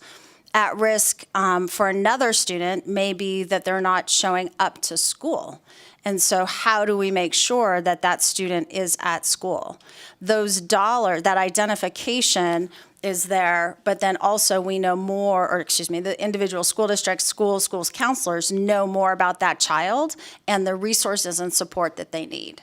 Thank you. And just last, to help some of my colleagues when they were asking about specifically schools in their district, is there a way to predict how some of the money will flow down to make sure that those who live in zip codes with lower performing schools, that they will get more money within a school district versus others based on some of these funding? Is there a way to actually get down to sort of a school level versus school district level? Thank you, Senator. Thank you, Senator, for the question. Superintendent Ebert, for the record, we actually have that data available by school on our website, and it is reported annually. You have required us, as well as the federal government has required us to report that information on an individual school basis. So that is currently available and will be continued to be made available. Thank you. And that's historic data. And based on that historic data, can you project, given the $2 billion increase, how that gets prorated up potentially? I'm not sure if you can do that, but that will give some indication of how money has been provided in the past using the same formula versus what it may look like when you have $2 billion extra dollars with so much of it into equity weights. Thank you.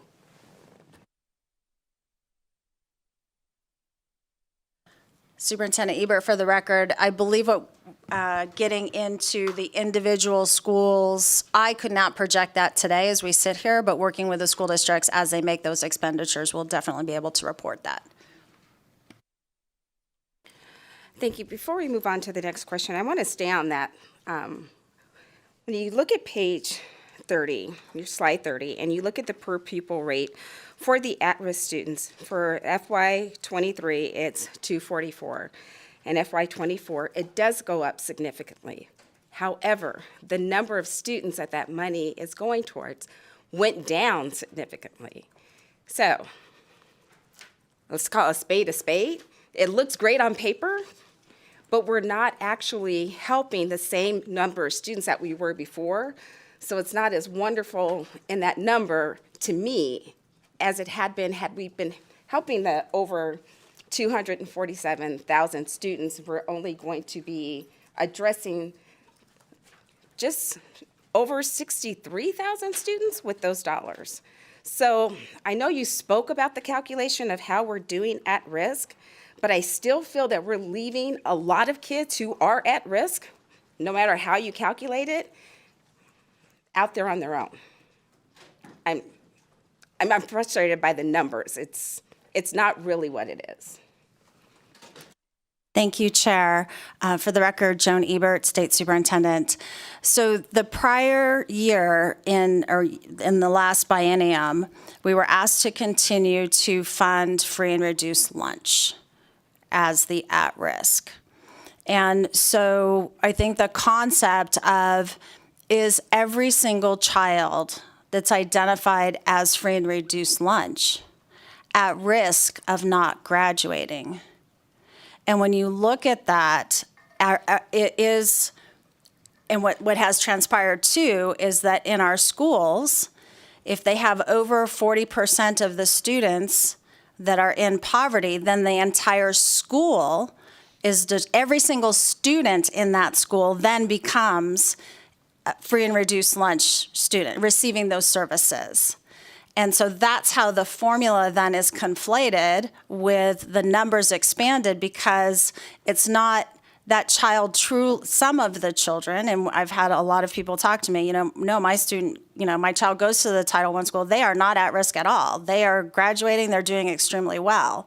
And so what we're doing now is truly identifying those students that are not just receiving free and reduced lunch, title schools, but the ones that are at risk of not graduating.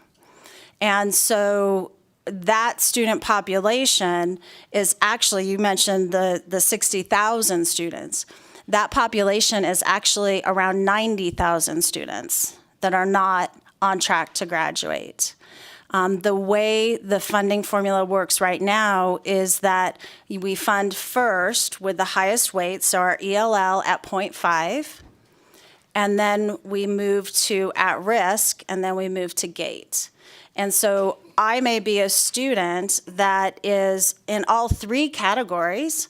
I'm an English language learner, I'm at risk, and I'm actually a GATE student. Because you can't be a GATE student and at risk of not graduating. Some people don't realize that as well. But I may fit in all three categories. The way the funding formula works today is that we just fund the highest weight, which would be ELL. And so in the at-risk category, there are about 90,000 children, but about 30,000 of them are receiving the ELL weight. And so then that provides or gets us to the 60,000 that we're talking about.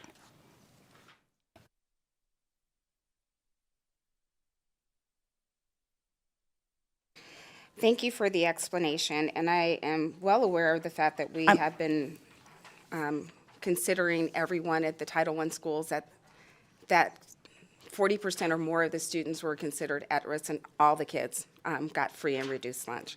I still, and going to the schools in my district, some who are not Title I schools have students who are at risk.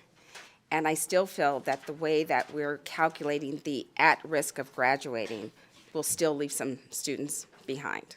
My personal opinion, but that's how I see it. And when you look at the numbers, they look inflated and giving a lot more money to a lot fewer students. But we'll move on to Senator Titus. Thank you, Madam Chair, and thank you for your presentation today, Superintendent and team there. I want to kind of switch a little bit. We've put a lot of discussion to at-risk students, and I certainly appreciate that discussion. But we have another group of students in Nevada that are the GATE students, and they could be at risk too, but we have a GATE funding, and I want to go to page 32 because I represent 6 rural districts, and I am a product of one of those rural districts and schools in Lyon County. And I'm wondering about the now funding for the GATE programs in actually 4 out of my 6 counties. And I would like to hope that there may, I think I was gifted and talented in my school. There was no such thing at that time. I have grandkids in Lyon County schools, and I'm just wondering why there's no GATE, no funding for the gifted and talented in Churchill County, in Lyon County, in Mineral County, in Nye County, and Esmeralda County, all of which I represent. And I know they're gifted and talented kids there. Thank you, Senator Titus. My name is Megan Peterson, for the record. For the purposes of funding, statute has identified certain requirements in order for students to qualify to receive the gifted and talented funding. And so those provisions are identified. Specifically, they are required to receive a certain amount of instruction every week from a licensed and certified teacher in that area. And so not all districts may necessarily be offering those specific services that qualify under those provisions, and therefore they were not included in these counts or for the funding. So the key then would be that they don't have a teacher to teach it or that, so you're not going to fund it, but perhaps they can't provide the teaching because they don't have the funding. So is that discussion going on at all? Do you see where I'm going with that? They're not offering it because they can't afford to offer it? It seems like a catch-22 to me.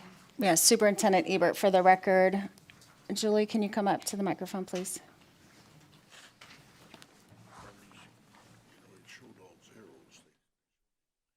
They don't have it. That's what I'm saying, they don't have it.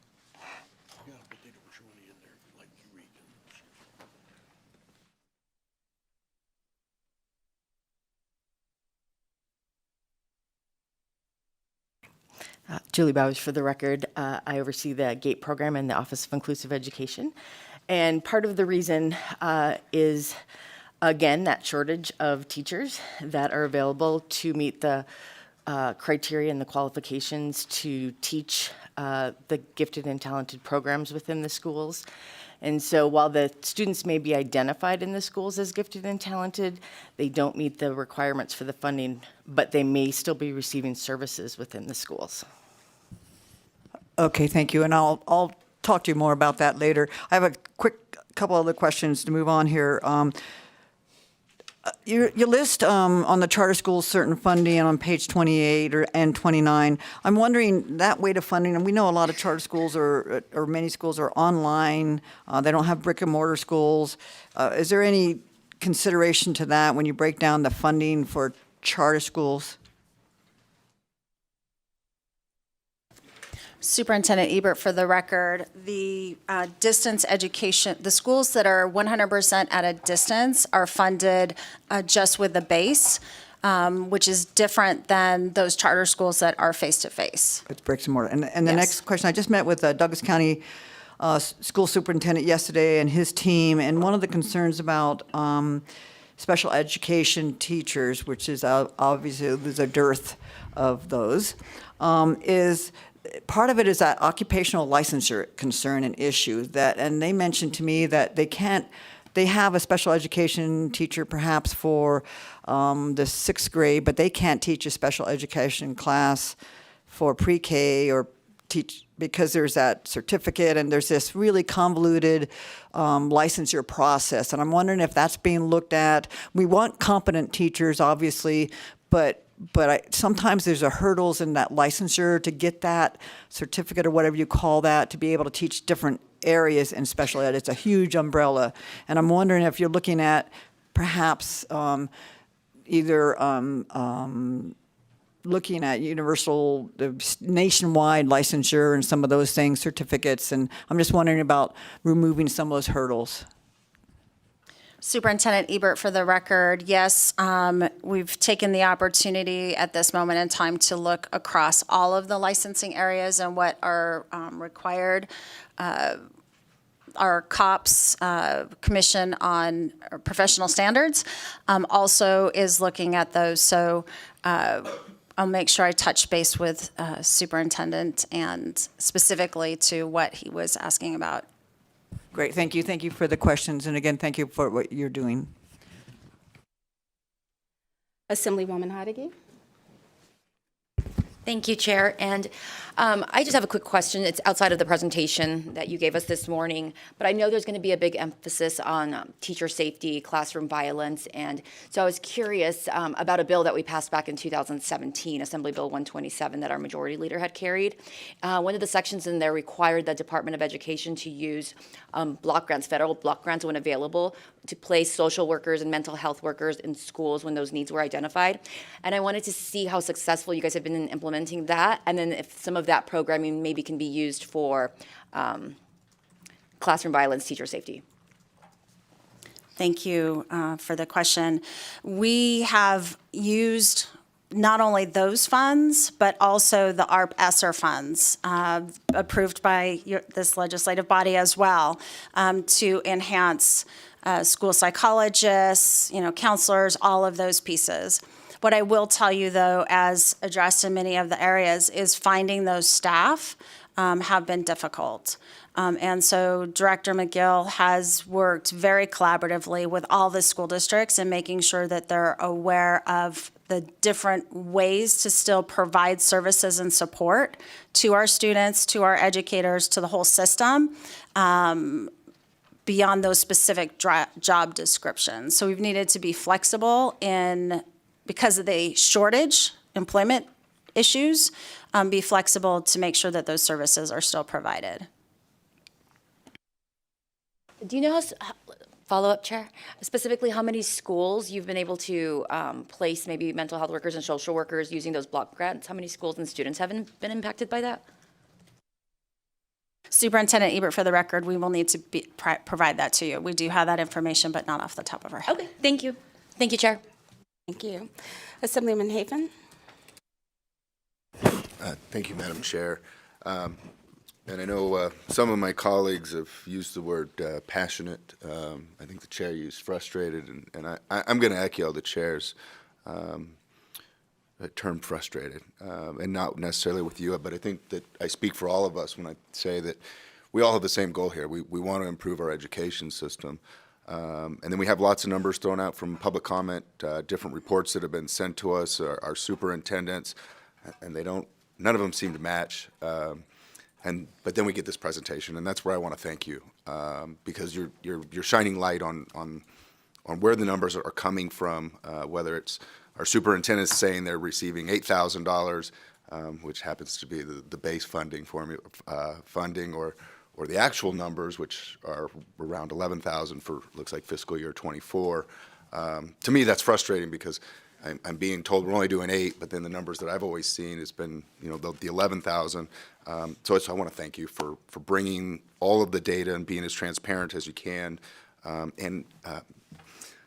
Ms. Peterson, I want to thank you for your disclosure, how the numbers might be slightly different based on different numbers here and there, because I appreciate that. And to me, it's been frustrating to listen to people claim that they're actually getting less money now than they were under the old formula.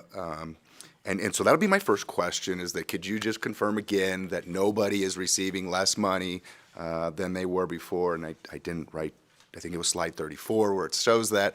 But I just want to get that on the record again, because that has been a frustration of mine.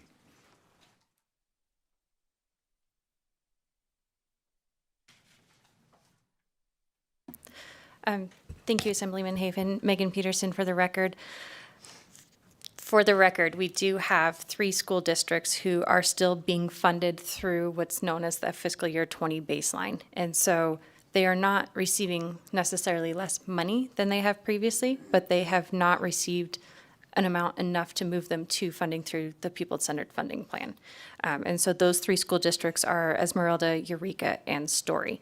And historically, just for a little bit of background, we do, under the Nevada plan, we had a component where it reflected what's known as the net proceeds of minerals.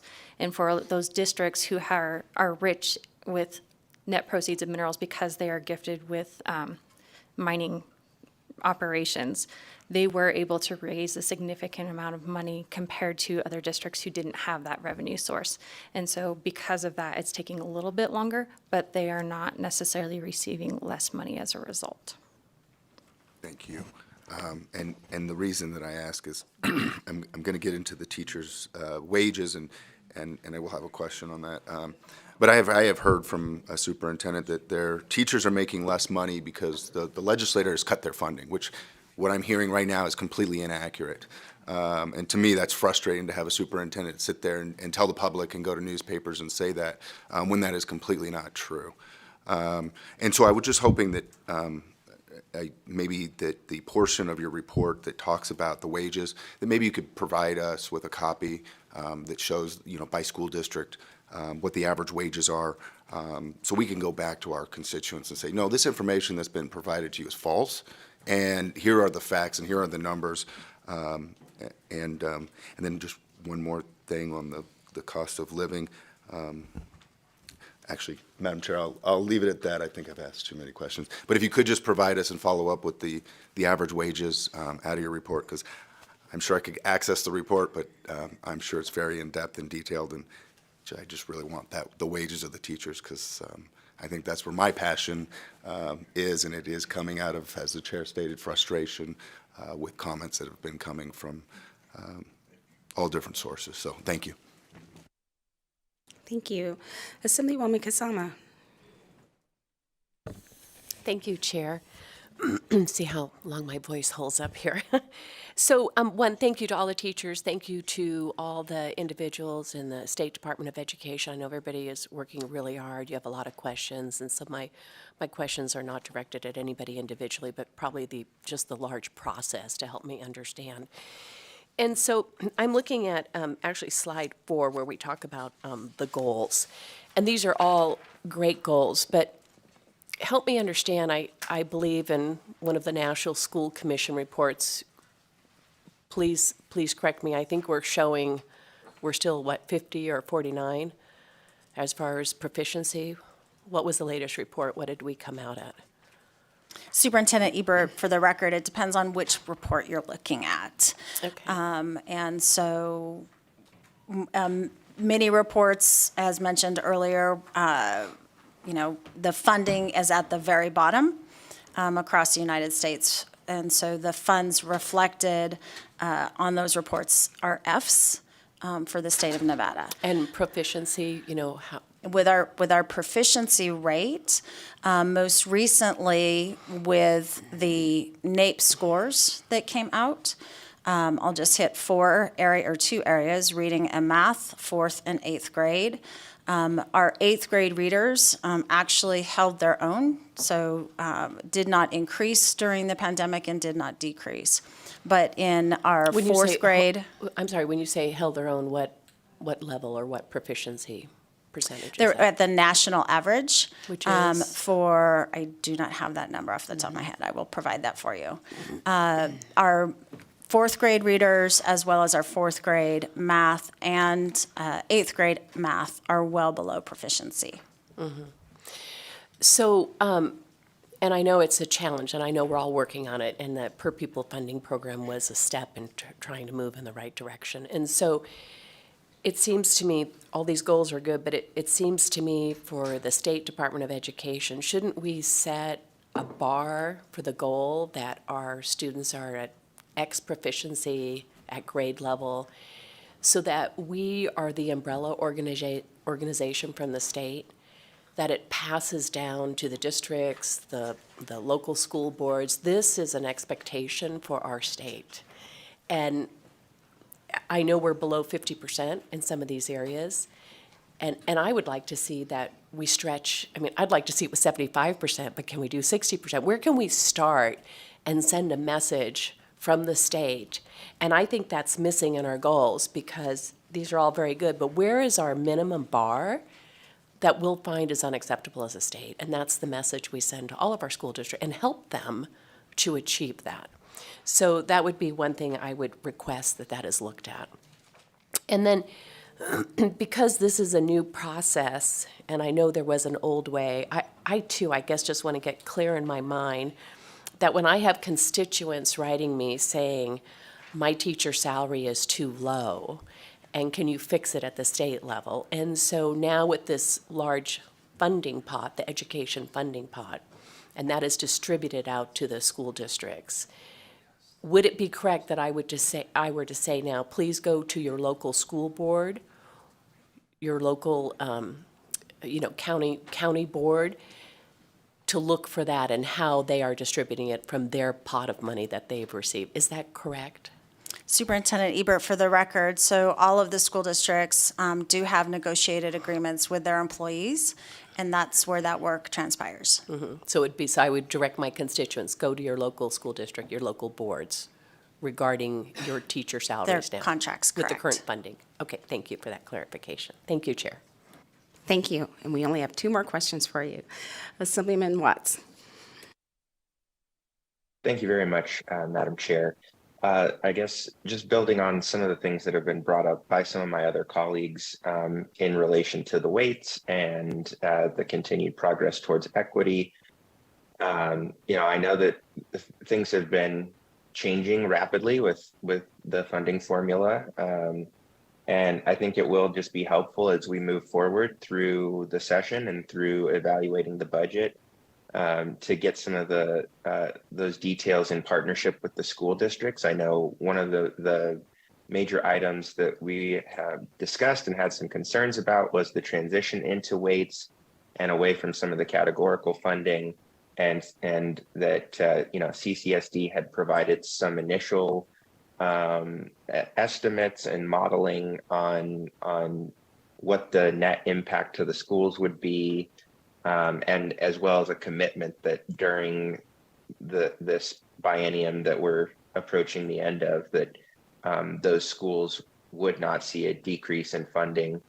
And obviously we've had a lot of different elements at play with the ESSER funding as well. So I think less of a question on this, but just more of an ask is that we work with the school districts as we're evaluating these things to get some of those modeling to understand, first of all, over this biennium where we've had the new pupil-centered funding formula in place, and we had some of those federal relief dollars, what did we actually see on a school-by-school basis? What was the change? What was the plus or minus in what schools had to work with? And then what do we see with the change in the definition of at-risk and the projected increases? What is that? What is that going to look like potentially moving forward? So that's just a request. The one thing that I have a question on is something that wasn't reflected in the slide deck, and that's the revenue sources that are allowing these increases. And so I was just wondering if you could speak to those. Where are we seeing the major increases? And particularly, what are the areas that are dedicated essentially by law to go directly to education versus general fund allocations in the governor's recommended budget? Thank you, Assemblyman, for the question. Two pieces that directly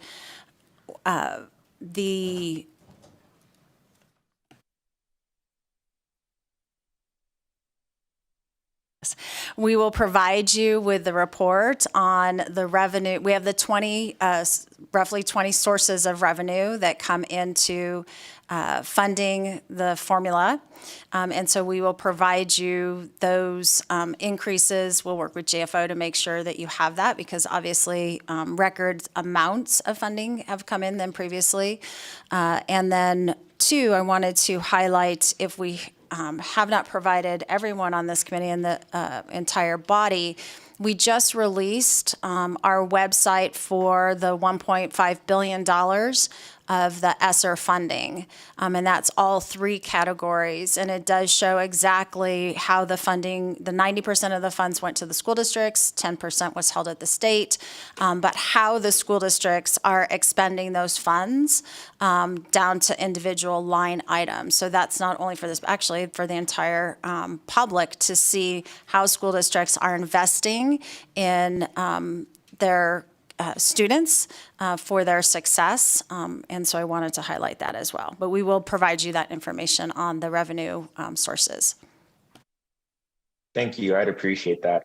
I do have, I think, some materials, and it looks like the general fund appropriations to the people-centered funding plan are actually proposed to remain flat in the upcoming biennium. And there's a major increase in the local school support tax, which is the largest contributor to the formula, as well as some others, including the new gold and silver tax. And so I think it's just helpful, again, for for folks that have been interested in seeing where different revenue structures are going, to be able to make clear that they are going into support education, they are dedicated there, as well as understanding what the proposed general fund contribution is.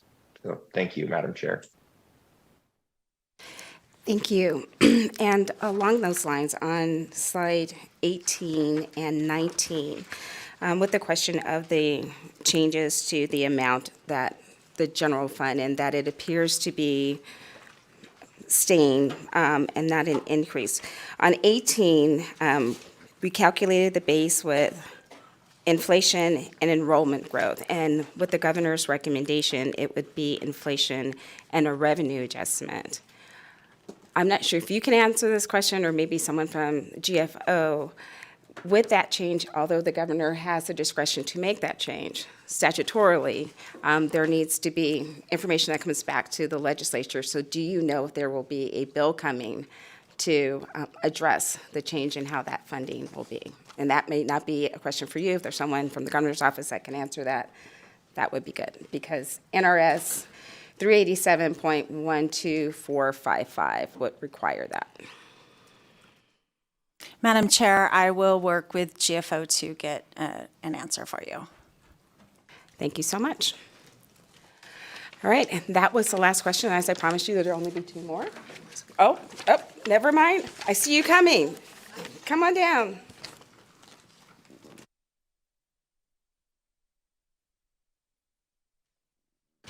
Good morning. Good morning. You phoned a friend and you didn't know it. Right? Phone a friend. Good morning. For the record, Robin Hager, Deputy Director with the Governor's Finance Office. Yes, there will be a BDR coming your way to specify the funding for the Pupil Center funding model and clarify those things for you. And it will clarify the amount that would be general fund and that's coming from the locals. Yes, ma'am. Thank you so much. I appreciate that. Okay. And with that, we will close out this presentation. I'll give you a short break, and then we'll start with the Department of Education. How about a 5-minute break, y'all?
Okay. It was a little longer than 5 minutes, but we will call the meeting back to order, and we will move on to the presentation of the Department of Education. And Superintendent Ebert, welcome again. Thank you, Chair Monroe Moreno, Vice Chair Dondero Loop, members of the committee. State Superintendent Joe Ebert for the record. Are here for part 2. So in part 1, I did introduce you to our staff and the departments. Moving right along, we also have our values as the Department of Education that we use. And what I didn't say during the first presentation was that these were co-developed with our school districts. We had multiple rounds of conversation to develop what our values are. And I specifically remember former superintendent of Douglas County working with us on access to quality. It used to say quality. But she was very adamant that it's not just about having high quality, but that every single student has access to quality. To our goals during the last conversation, what I would add here is that these are our high-level goals. We do have indicators behind them, 36. We write SMART goals for all of them on where we have the expectations by when and within what time frame to reach those goals. As well as I would add, we have an entire accountability system for our schools, and they are identified in celebrations. We tend to focus on where our greatest need is, and we should. But we also need to celebrate those schools that are doing phenomenal work with our students. And they exist across our state in all socioeconomic areas, and so celebrating them as well. And so our accountability system does identify our lowest performing schools, which we do provide support, and we would like to provide more through our accountability system, and you will see that reflected in the presentation. On the next slide, we had the enrollment statewide. Our schools, again, the 4 largest entities serving students in our state are the Clark County School District with about 293,000 students. Next is the Charter School Authority, which serves approximately 67,000 students. Third is Washoe County School District serving 60,000. And then fourth is our private schools serving approximately 20,000. So for this next presentation, we have 3 objectives. The goals of the department, we'll address that, just covered, with the priorities for improvement and the governor's recommended budget items. As we discussed in the presentation on K-12 funding, the department has established 4 focus areas. We discussed the first one. Specifically now, we're going to talk about those areas of transparency near and dear to our heart, so that everyone has the information they need to make informed decisions and how we move our entire state forward. Student success, and then next, efficiencies for long-term success beyond just this moment in time, but how do we move out into the future and sustain and elevate all of our students. So speaking specifically to transparency, we're no strangers to the fact that we live in a very complex world that is multi-layered. And with education, those layers run deep. As we strive to meet the needs of every student, it takes a lot of levels of support. And unfortunately, as we do that, it can create confusion and can cloud our goals. We recognize this current challenge as we work with all of our stakeholders, and I think that came out in the first presentation as well. So it's our priority in the upcoming biennium to provide everyone greater transparency and understanding. That transparency allows us to understand how and where to make data-informed investments in our leaders and our students in the entire community. The leaders need to be able to understand the data and crosswalk it across so that they understand where the funding needs to be allocated and driven for our success. And so the following enhancements speak to the continuing reporting mediums that we're currently doing, as well as crosswalking. I spoke earlier about the dashboard that we just built out for the $1.5 billion in ESSER funds. We also have dashboards for accountability and achievement, but there is the capacity within the technology, but not within the state currently, to merge those two systems so you can see the dollars flow directly and student outcomes. Right now, you have to take both in two separate pieces and then pull them together, which is labor intensive. But we would like to get to that point where it is easily understandable and easily accessible. And so with that, in transparency reporting and assessments, Deputy Peterson will proceed. Thank you, Superintendent Megan Peterson. For the record, the first enhancement on this slide provides funding in the amount of $1.5 million in fiscal year 24 and $1.7 million in fiscal year 25 to fund anticipated increases for the assessment and reporting platforms used by the department. Based on discussions that we've had with potential and current vendors, they are aligning their cost structures to account for the rising costs driven by inflation. Therefore, this enhancement allows us to align the funding with the office needs and who develops and administers the reports and assessments for the department. This enhancement will help fund platforms such as the Nevada School Performance Framework, the Nevada Report Card, and the Nevada Growth Model and the Alternative Performance Framework, all platforms that provide valuable information that we use to make decisions. The second enhancement on this slide provides funding totaling $934,000 in each year of the biennium to provide assessments for the Read by Grade 3 program.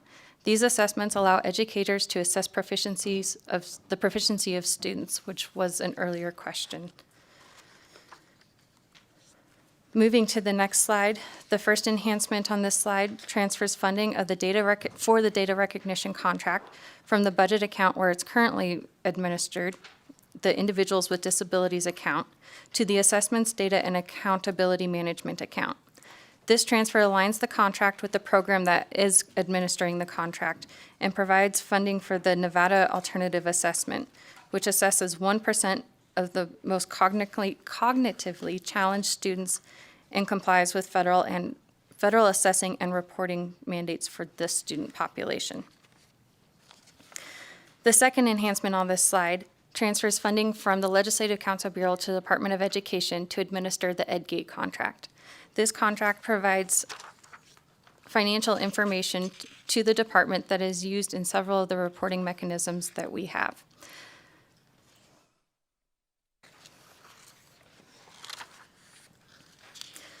Our next set of enhancements are to provide services, enhanced services the department provides. The first enhancement is for our Infinite Campus Suite. This funding for fiscal year 25 in the amount of $501,000 allows us to enhance products and maintain continuity of services within the platform that we currently have. Fiscal year 24 funding is being provided by ARP ESSER funds, which are set to expire, which is where the second enhancement in fiscal year 25 provides the remaining funding needed. The second enhancement on this slide provides $500,000 in each year of the biennium for document translation services. This will allow us to translate specific department documents for students and their guardians to promote transparency and quality of service.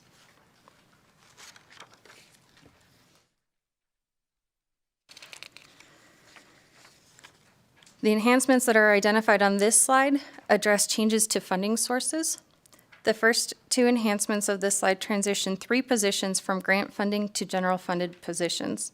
The first is an education program professional, which is currently being paid for with ARP ESSER funds in fiscal year 24. And this enhancement provides $96,000 in fiscal year 25 to continue the work for this position. The second enhancement provides general fund appropriations to sustain 2 positions in the Assessment and Accountability Office. The State Longitudinal Data System grant is expiring, and these funds will allow these positions to continue the work that has been identified as desperately needed. And similar to the enhancement on the last slide, the last enhancement, this E501, is transferring funding from our federal special education account to the assessments and accountability team to align the funding with where the work is being completed. It is also split funded and has funding provided by the special education grant, and therefore there is a net neutral effect in the biennium.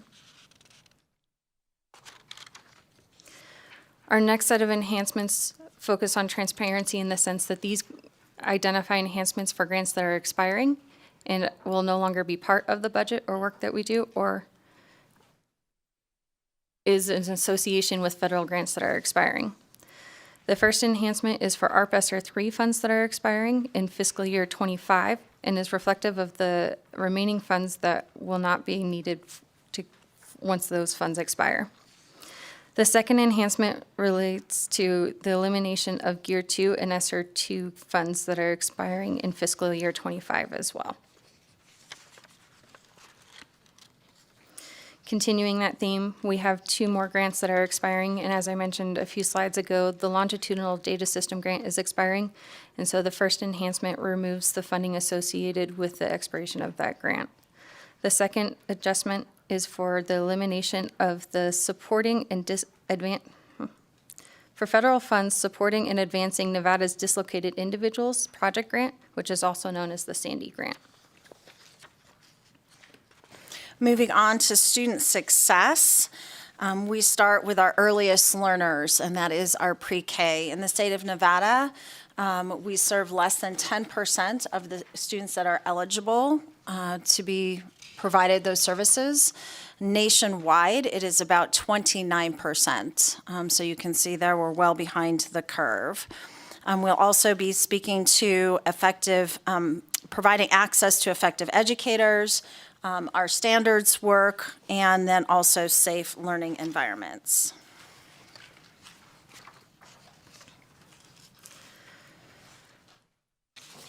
With the governor's recommended budget, he did announce that he is recommending funding in the amount of $60 million over the biennium for the Nevada Ready Pre-K program. The first enhancement on this slide identifies $8.7 million in enhancements to this program in fiscal year 24 and $11.3 million in funding for fiscal year 25. This funding will allow the department to address the priority of early learning access to high-quality educators. Within the first enhancement, $3.1 million of the $8.7 million restores funding that was lost as part of the pandemic era cuts. The remaining funding allows the program to serve an additional 300 students, bringing the total number of students served in fiscal year 24 to 3,394. In the fiscal year 25 enhancement, this enhancement specifically allows us to add an additional 300 students in fiscal year 25, which will bring the total number of children served in fiscal year 25 to 3,694. The second enhancement provides funding for an education program professional position. This position will lay the foundations for an early childhood integrated data system and will work with early childhood agencies and programs. This position will serve as the office's lead data steward for the Nevada Data Governance Board and the Nevada Early Childhood Advisory Council. Our next slide also identifies 3 new positions. The first enhancement is for an education programs professional as well to support distance learning for grades PK through 12. Currently, the department has 29 approved distance education programs that were enacted prior to the start of the pandemic, and this position will continue to build out the work that position supports. The second enhancement is for 2 education program professional positions to support standard support in the areas of kindergarten through 6th grade science, and 7th through 12th grade English language arts and world languages. These positions are in response to a decrease in student proficiency, and these professionals will engage in providing targeted assistance to educators in the form of professional development, coaching, communities of practice. Currently, we only have one position that oversees social studies, world languages, and financial literacy. So this position will allow us to build out the supports we can provide.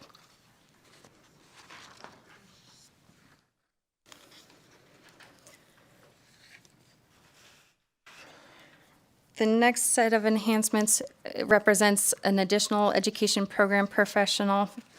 This position will provide technical assistance in the school improvement process and will allow us to provide accountability and equitability in funding. The second enhancement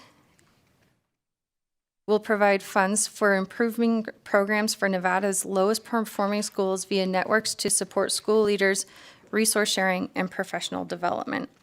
These will specifically focus on comprehensive support and improvement, known as CSI, and targeted support improvement, known as TSI.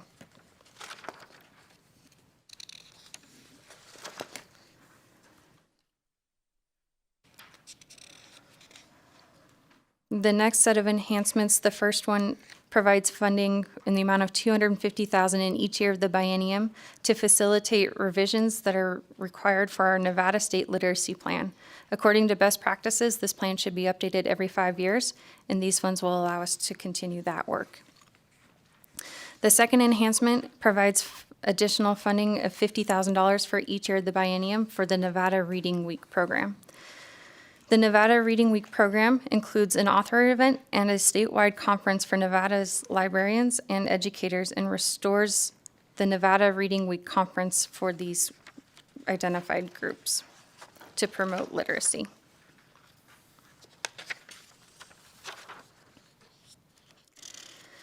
The next set of enhancements specifically address student and school safety. The first is an enhancement for the Safe Voice platform, recommended to be funded at $386,000 in each year of the biennium. As many are aware, the school Safe Voice platform was initially funded with the National Institute of Justice grant.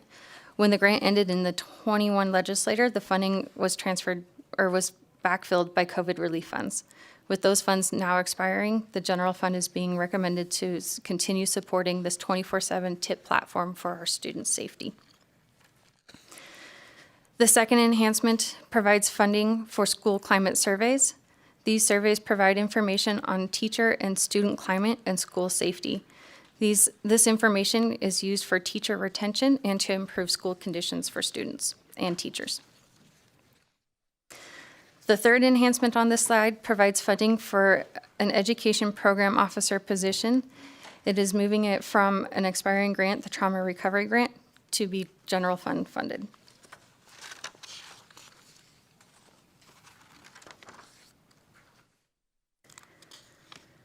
The next two slides also contribute to school safety. The next enhancement is for a program officer for the Safe Voice program. This position will support our schools in how to utilize the information that is gained through the Safe Voice platform. The next enhancement, similar to our initial slides earlier in this presentation, identifies a grant that is expiring and therefore the elimination of those funds from the budget.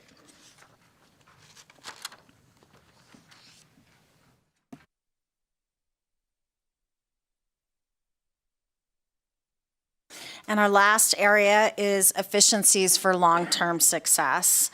You'll see here that in the governor's recommended budget, asking for specific increased capacity, as noted earlier in other areas as well, deeper skill sets, and then also increasing our performance. Megan Peterson for the record. Our next enhancement is also for an education program professional. This position is being requested and recommended to support our Office of Inclusive Education and provides the department with a tribal liaison to work with our tribes to share and communicate the information needed to support their students. The next enhancement is for a grants and projects analyst position within our federal special education budget account. This request will fund an employee who will be responsible for data collection, analysis, and reporting necessary for implementing the Nevada's statewide plan for the improvement of pupils, which is also known as the STIP. The next enhancement is for an education program professional who will also work in the Office of Inclusive Education to meet the requirements identified in 34 CFR to monitor our local education agencies for compliance with Individuals with Disabilities Act.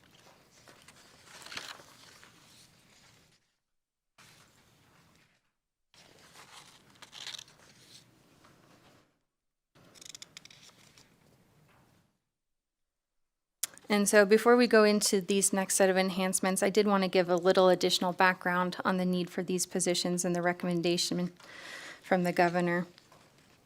Currently, our department within the student investment, currently within the student investment division, we have an Office of Division and Compliance, which was recently created to assist our team with ensuring that pre-award risk assessments are completed for all of our subrecipients, as well as monitoring that occurs. This was previously an audit finding for the department, and we were provided staff to support that work.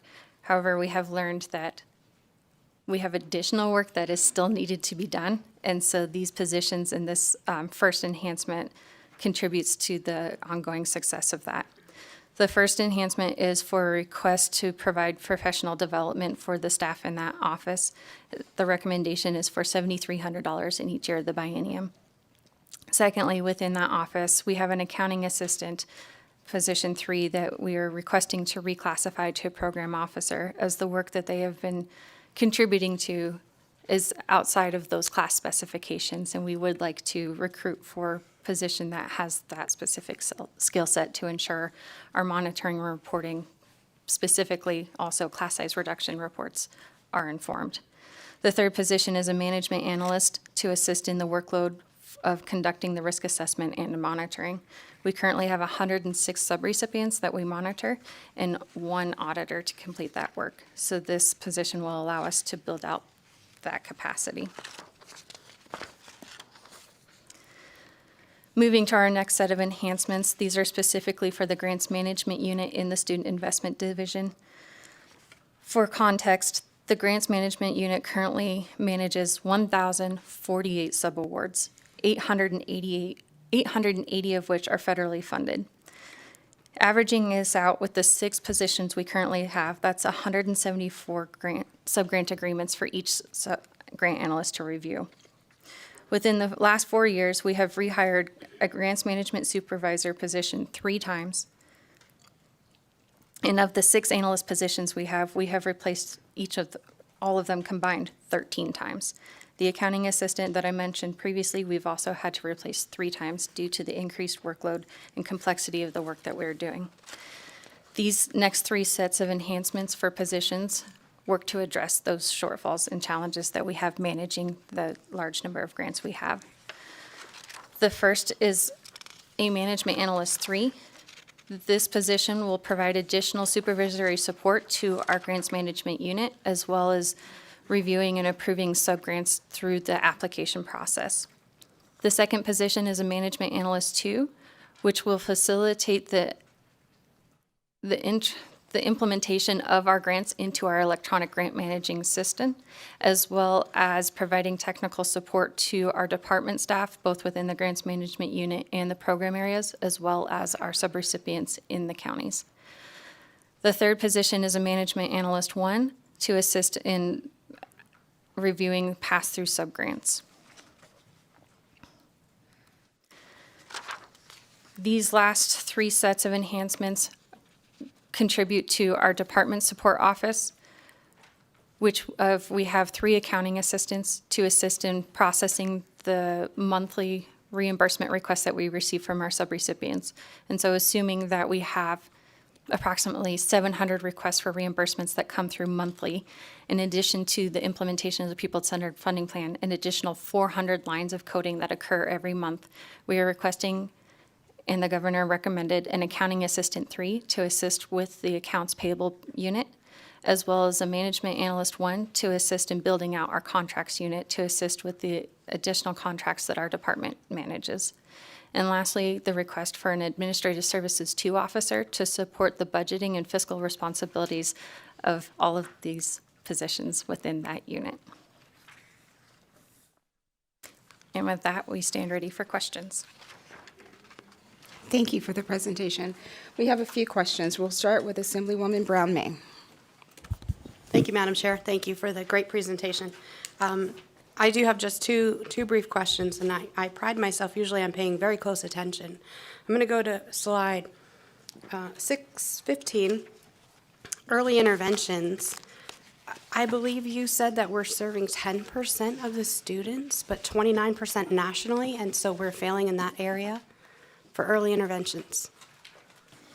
For for pre-K students, the percentage that we serve is less than 10% in our state. Okay. Thank you for that clarification. My follow-up question then would be relative to early intervention support. Is that funded through this budget, or is it a separate budget altogether? For kids with disabilities, pre-K students, early intervention, special ed. Yeah, Superintendent Ebert, for the record. So what you have before you are the seats for Nevada Ready Pre-K. There are separate funds for special education, early learners as well. What's nice is that the school districts and those entities that we work with, we braid those funds to make sure that we maximize the support for all of our students. Thank you. So we're looking to build out just pre-K, 300 children, pre-K, but not special ed pre-K. Megan Peterson, for the record. I believe the population of students that you're referring to receive base funding within the pupil-centered funding plan. Although not necessarily highlighted within the enrollment counts, students who are enrolled with an IEP that are not in kindergarten, so grades 3 through 4, do receive funding through the pupil-centered funding plan. So we do provide funding in several different pots. Age 3 through 4. Age 3 through 4. Thank you for that clarification. Thank you.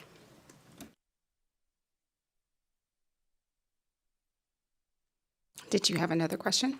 No, I'm good. Thank you. Okay. Assemblywoman Anderson.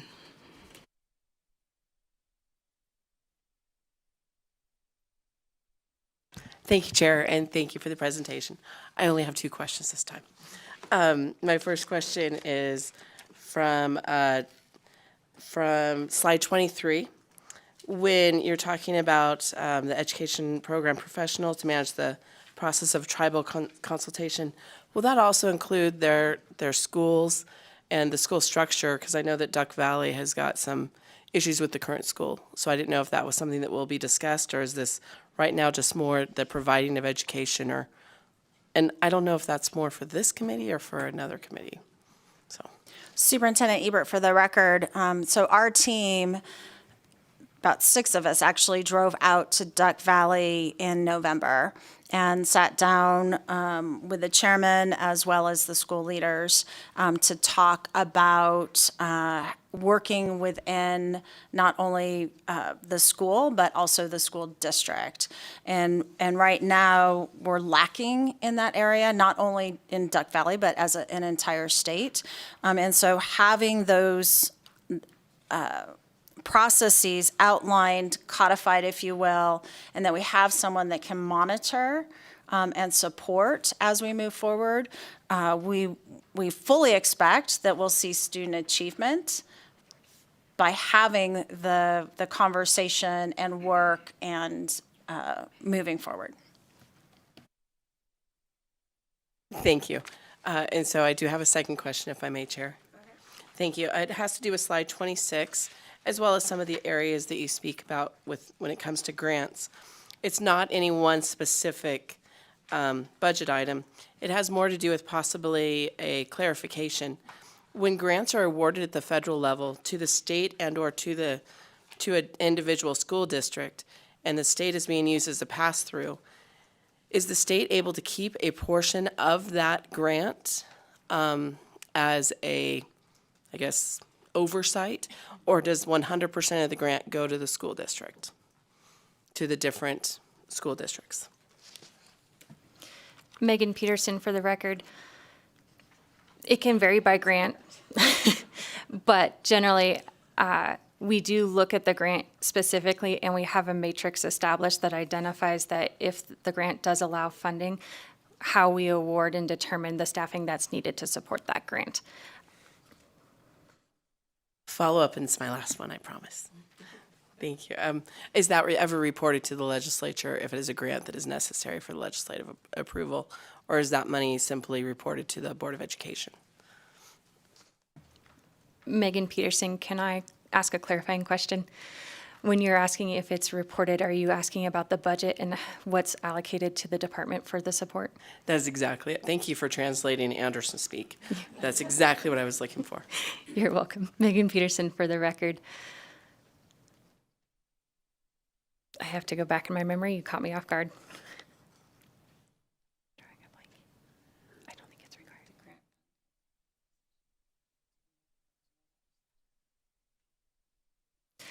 Megan Peterson for the record. As part of the approval process and the requirement to go to IOC before we are awarded the funds, we do identify within that application the budget that is being utilized and if those funds are going specifically for department support or the subrecipient. Thank you. Senator Neal? Thank you, Madam Chair. So I had a question on slide 14 on the Sandy project grant. My question is, I know that some agencies had been using Sandy to do some workforce. Who is, with the elimination of this money, who's affected by the loss?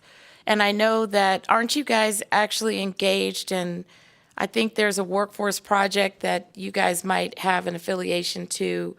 It's for foster youth, homeless youth, and it's also you're using, I don't know what portion of funds you're using in order to help give some workforce stipend or assistance. Thank you, Senator.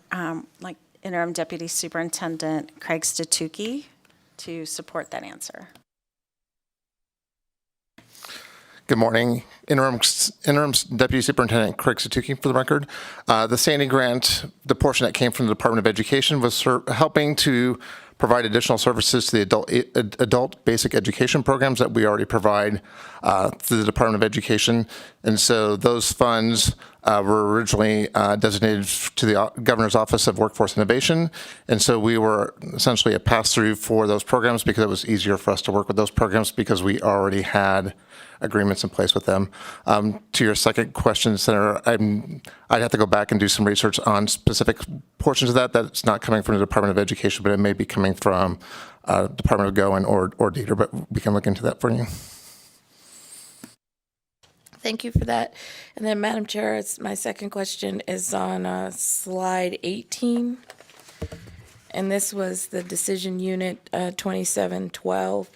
So on the networks to support school leaders and resource sharing, I was just trying to understand, like, what does that mean when we talk about the school improvement programs?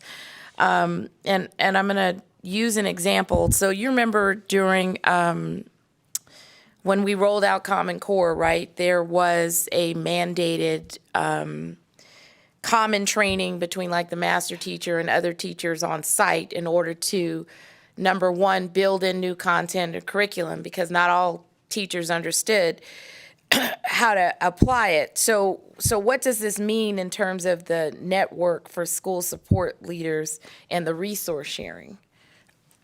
Thank you, Senator. For the record, Superintendent Ebert. So I'm glad you brought up the past because this is funding that was removed during previous sessions. We used to have turnaround school support. And so if you equate that work that we did directly boots on the ground within the schools, that funding was removed. And we saw as a department, because those supports and monitoring and accountability were not in place, we don't have as close understanding of what is transpiring in those schools. And so this is bringing back those staff and support specifically for our CSI schools, our lowest performing, which at this point in time, we have over 100 that are identified and literally very few staff and contractors to help lift up at this moment.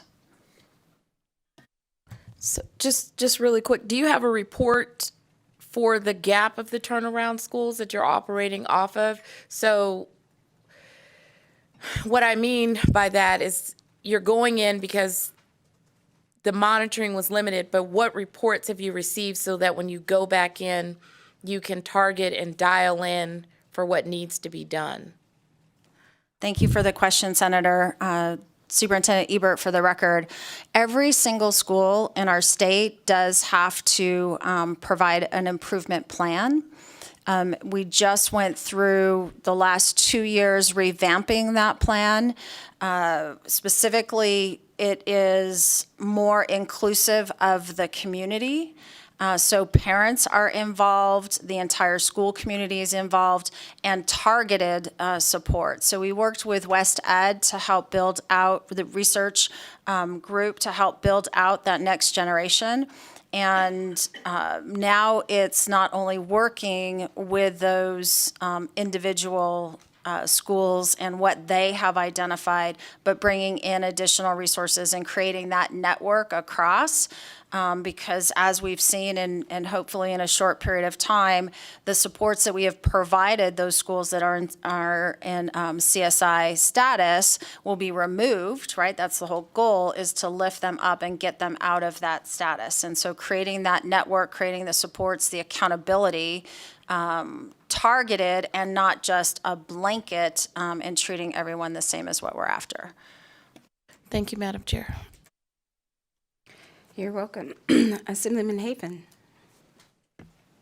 Thank you, Madam Chair. And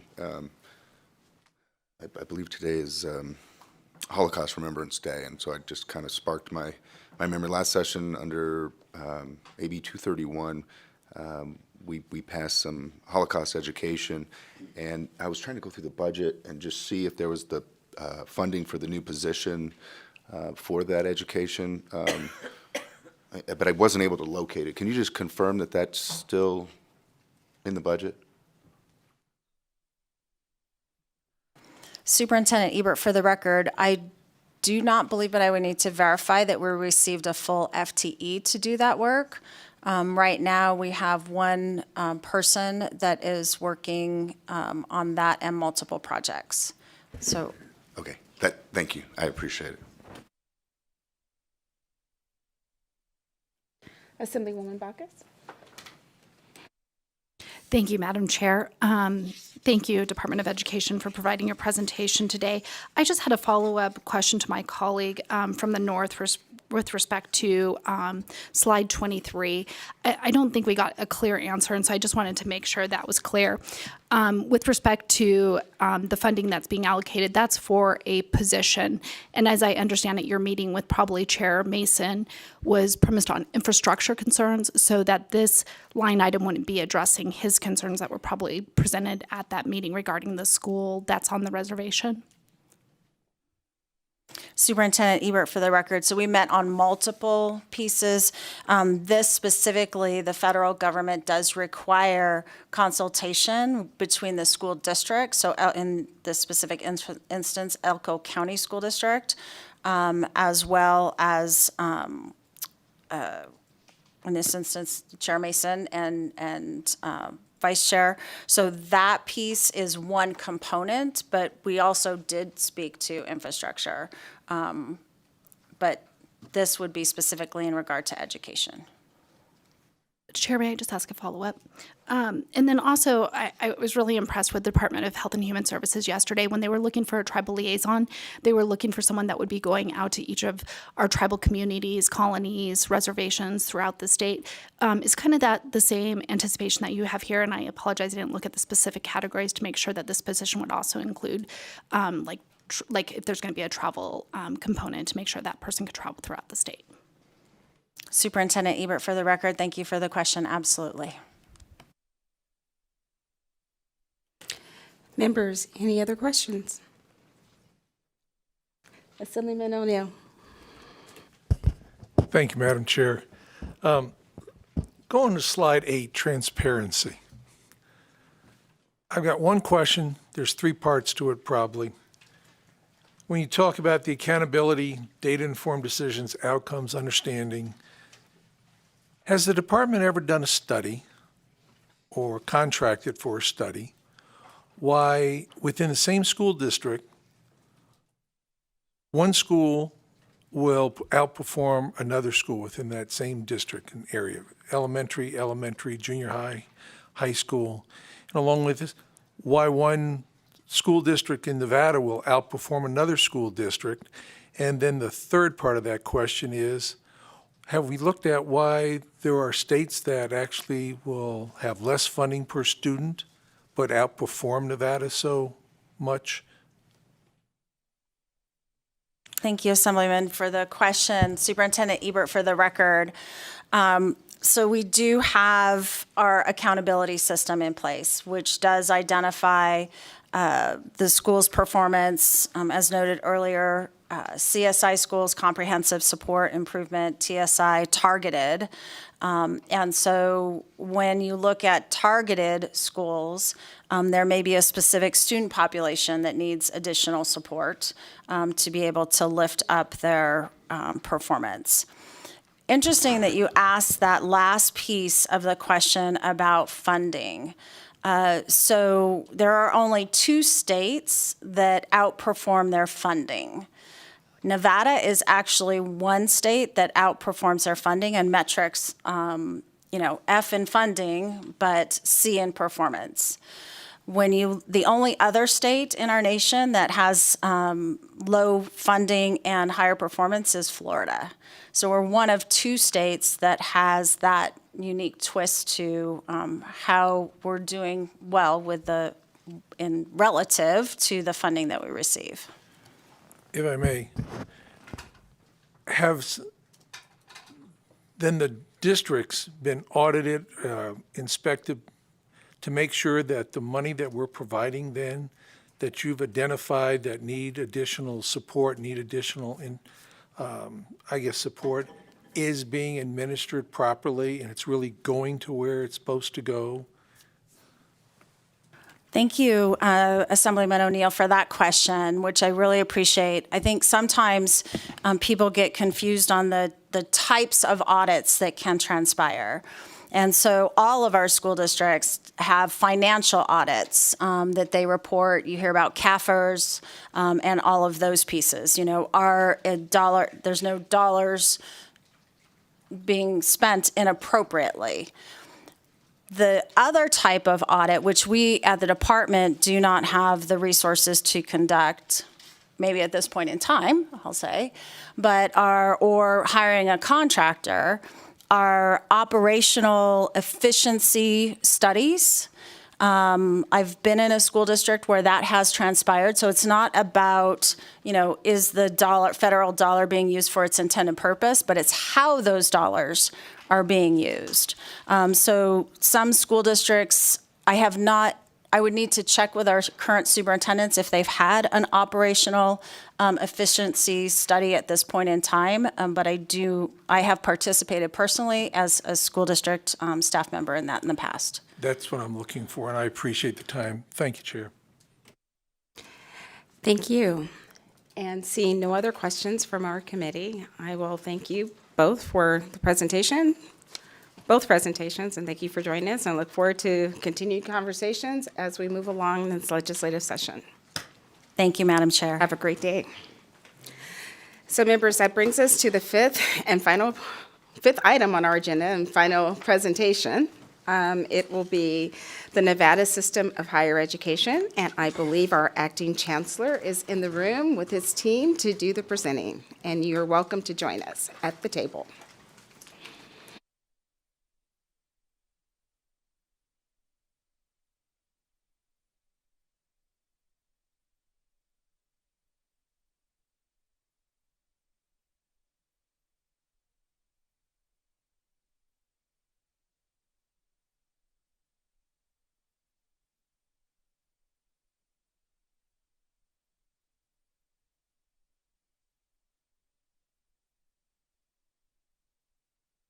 Good morning. And you can start whenever you're ready. Thank you for joining us. Good morning, Madam Chair, members of the subcommittee. For the record, I'm Dale Urquiaga, the acting chancellor of the Nevada System of Higher Education. I am looking under the table to see if Superintendent Ebert left me her shoes. She did not. But it is my honor to follow the superintendent and all of her good work, as it is my honor to, in this period of transition and recovery, serve as your acting chancellor. I have with me today on my left, Chairman of the Board of Regents, Byron Brooks, and on my right, the Chief Financial Officer of the Nevada System of Higher Education, Andrew Klinger. Also with us today in the audience is the Vice Chair of the Board of Regents, Mr. Joe Ariscotta, and a number of folks, I think, here and probably in Las Vegas from our institutions. We are endeavoring today to present to you really what I would call highlights of who we are and what we do, how we do that for you, and then the governor's recommended budget. Those of you who've been on these committees before know that INSHE is in reality maybe 10 budgets within one very large budget. So it would be like having 10 agency hearings. We will do that with you in depth when we come to the Higher Education Subcommittee. But our intent today is to walk you through really the governor's recommended enhancements to our budget, as well as I said, a little context about us. And to begin that context, I'd like to, Madam Chair, turn to the Chair of the Board of Regents, Mr. Brooks. Thank you very much. Good morning, Madam Chair and members of the subcommittee. Again, for the record, my name is Byron Brooks, and I'm the chair of the Board of Regents. On behalf of the Board of Regents, I'd like to thank you for your time today and speak for a moment about our rich history. The history of the Board of Regents begins in 1865, and I promise that I will not provide a year-by-year chronological history of information. But in 1865, shortly after Nevada joined the Union as the 36th state, the Board of Regents was formed to oversee the creation of the state's first university, which was called the University Preparatory School in Elko. The university was built with federal funding via the Morrill Land Grant Act of 1862. And in 1885, the school was relocated to Reno and referred to as University of Nevada. And we know it now as the University of Nevada, Reno. Regents and administrators established the Southern Regional Division of the University of Nevada in 1954 and dedicated the first building on a new campus in 1957 with an enrollment of less than 1,000 students. In 1965, the university changed its name to the Nevada Southern University, and in 1969, the university changed its name for a final time to be called the University of Nevada, Las Vegas, or UNLV as we refer to it in the South.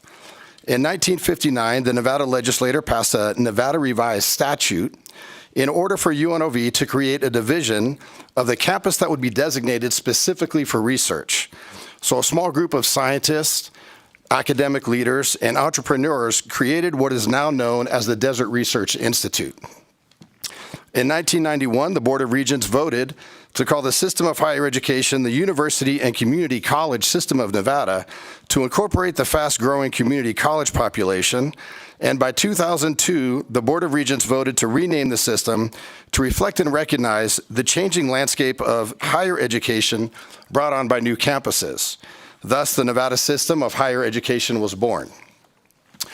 The Board of Regents operates today within the same constitutional authority that was provided in 1864. But at that same time, the board is highly dependent on the legislative body for much of the funding needed to support higher education in Nevada.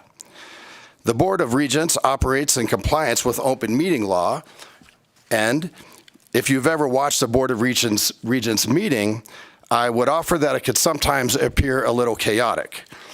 And that's because anyone watching the meeting is witnessing the process and development of policy in real time as it's occurring. And regents often ask exploratory questions and have lengthy conversation regarding agenda items because no time has been allotted prior to the meeting to work out potential policy. There are 13 Board of Regents, and we are elected to a term of 6 years. The board generates policy for all 8 institutions that fall under the system of higher education. However, the board's involvement with the day-to-day operations of those institutions is extremely limited. This year, the board's intentional progress and performance areas include student experience, student success, and campus growth. Now, I'm proud to say that the Board of Regents is a force of responsible higher education enrichment, and I'm here today to let you know that the board stands behind our CFO, Andrew Klinger, and the budget presentation that is being offered today. Thank you for your indulgence. I appreciate your time, and I will now turn this back over to our Chancellor. Thank you, Chairman Brooks. Madam Chair, members of the subcommittee, Dale Urquiaga again for the record. So I'll pick up and thank Andrew for picking up with the PowerPoint presentation so those online can see what I think you all could see and I have in front of me. The chair mentioned the 3 areas that the board is focused on this year. On the right-hand side of this slide, you can see the board's 5 goals that were established in its its most recent strategic planning process in 2018 to 2021. Next week, the board will refresh the strategic plan. We'll add some content to this mission and goals, but those 5 goals remain in place in the coming year. And for the purposes of this budget, what Mr. Klinger and I will speak with you about today.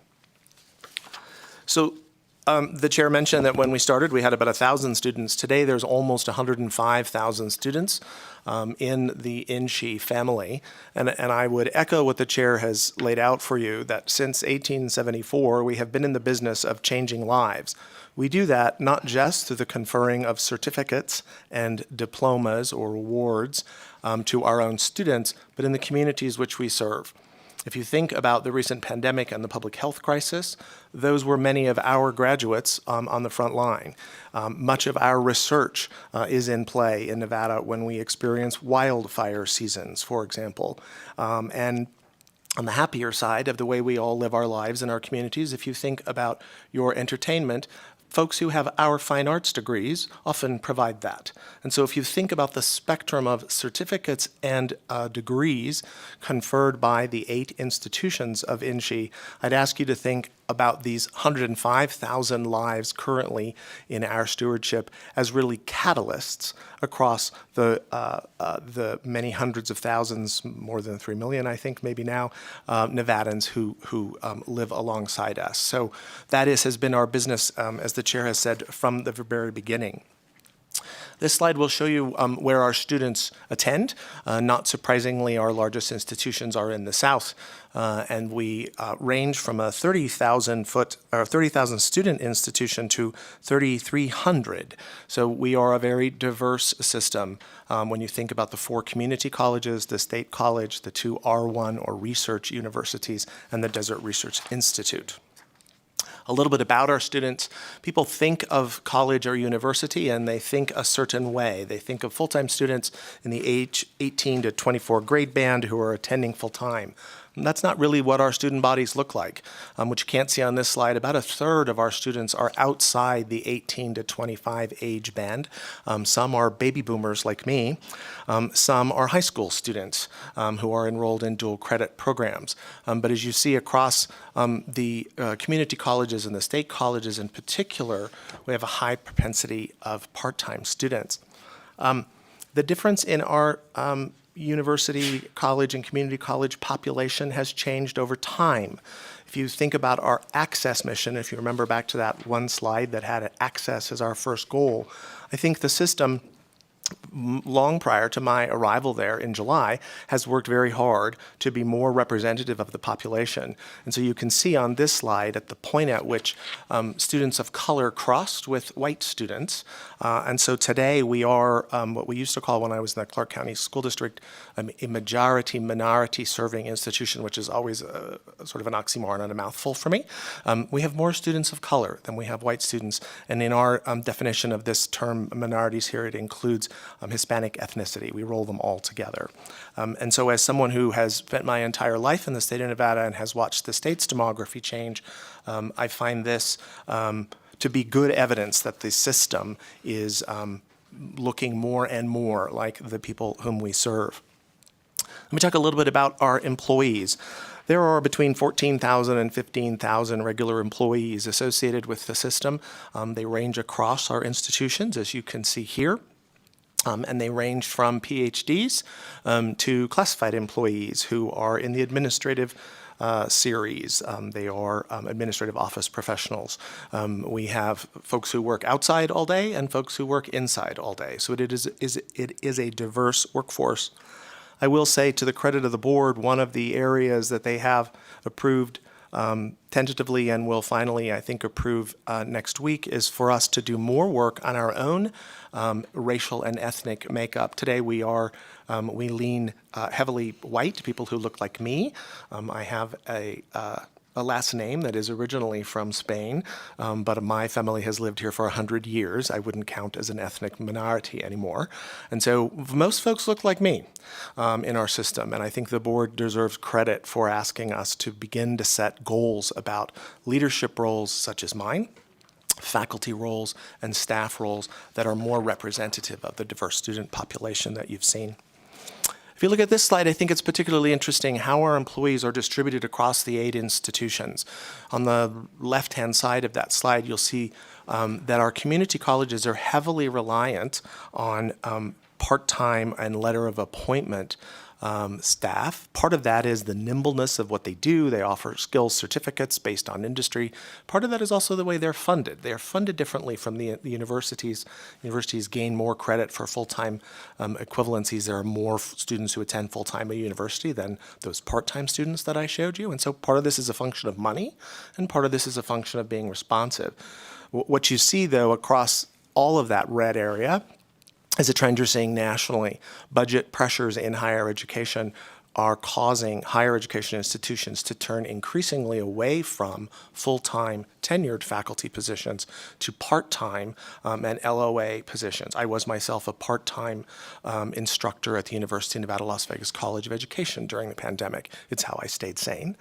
Some might question that, but the two gentlemen on either side of me might question if I stayed sane, but it helped. And so there are lots of folks like me who are filling in these gaps for us. So when I know you have heard and will continue to hear, rightly so, about state vacancy rates, our vacancy rate is probably less than that reported by all state agencies. But I will tell you, it's masked by this. We have this ability to fill in the gaps with letters of appointment and part-time staff. And so our numbers might look less extreme than some you will be seeing over the course of this session, but I would ask you to think about what that impact might be, our reliance on part-time staff. Finally, a little bit about our success rates.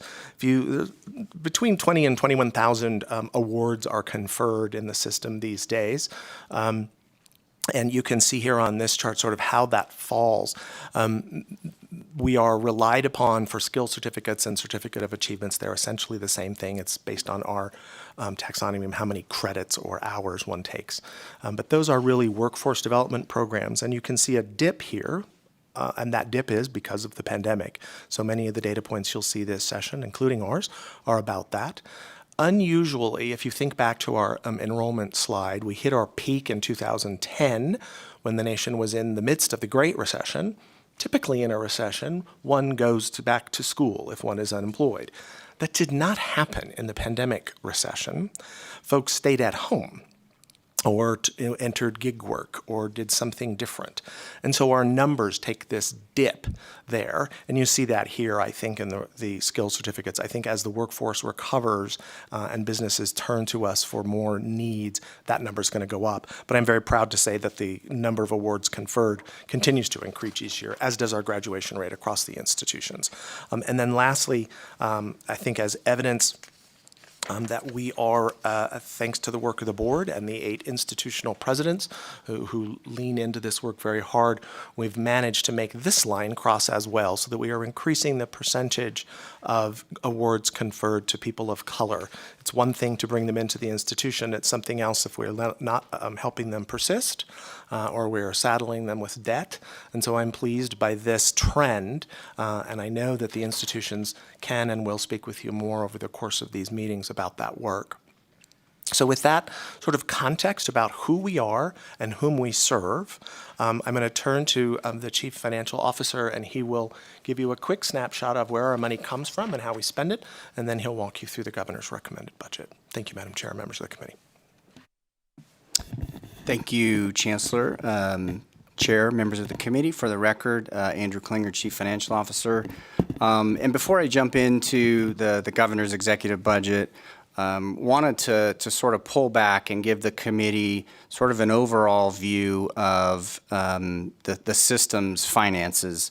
As many of you have been on this committee before, and those that are new may know, what you see through these committees is only a portion of our budget. It's what we call the state operating budget, which is a little over $1 billion a year. So I wanted to give the committee some context for what the overall budget looks like. And this information comes from our fiscal year 22 financial statements. So if you look at it from sort of top to bottom, grants and contracts in fiscal 22 was our largest category at $717 million. That is unusually high in fiscal year 22 because of American Rescue Plan funds. There's about $200 million within that 717 that are ARP funds. Next, if you go down the line, you see state appropriations, $639 million, and then finally tuition and fees, $477 million. So when you look at our overall revenue sources as a system, including the state budget and then including self-supporting grants and contracts and all the other activities that happen, it's a little over a $2 billion budget. And again, what comes through your committees is about $1 billion of that. So just wanted to give the committee some context. On the other side of that are the operating expenditures. And like most state agencies, you can see that the largest share of that is for employee compensation and benefits. When you look at the overall budgets, it's about 61% is for employee benefits and compensation. If you look at just the state operating budget, that number goes up. It's about a little over 80% of the state operating budget goes to employee salary and benefits. And then you see the other lines on there, supplies and services, scholarships and fellowships. And on the expenditure side, again, a little over a $2 billion budget. And if you go back and look at our financial statements, we're usually right about even each year. It depends. Some years we have a little more revenue than others, and some years we're under, but we essentially, most years, essentially break even. So with that overview, and I know that's 2 slides on our budget. That's very complicated, and certainly we will, as we get into the subcommittees, we can certainly bring the committee more information on the other sources that we have out there and the other budgets, but at least wanted to give in this short presentation today at least some high-level context. So this is a busy slide, and I'm not going to go through all the numbers on here, but wanted to give the committee a sense of the governor's recommended budget for 24 and 25 as it relates to where we are in fiscal year 23. And so if you look at that top line in that first column there, fiscal year 23, our budget is a little over, for the current fiscal year, a little over $691 million.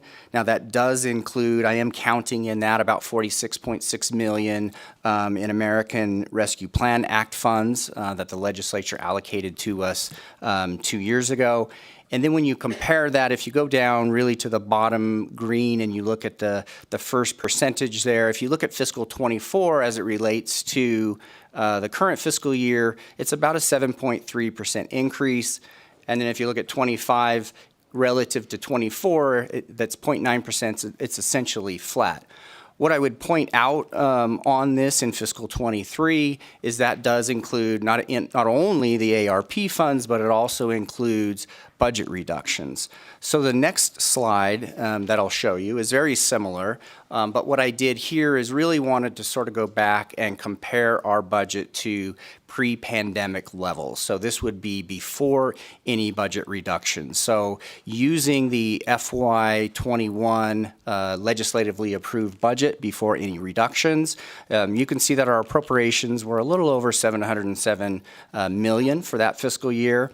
And if you compare that again to the same numbers for 24 and 25, you can see that our budget really is a 4.9% increase over what was originally allocated in fiscal year 21. One of the main components of our budget is our current funding formula, and that's a whole presentation in and of itself, so I don't want to get into that detail today. But I did want to give the committee because I think it's important when we get to some of the enhancements that you'll see.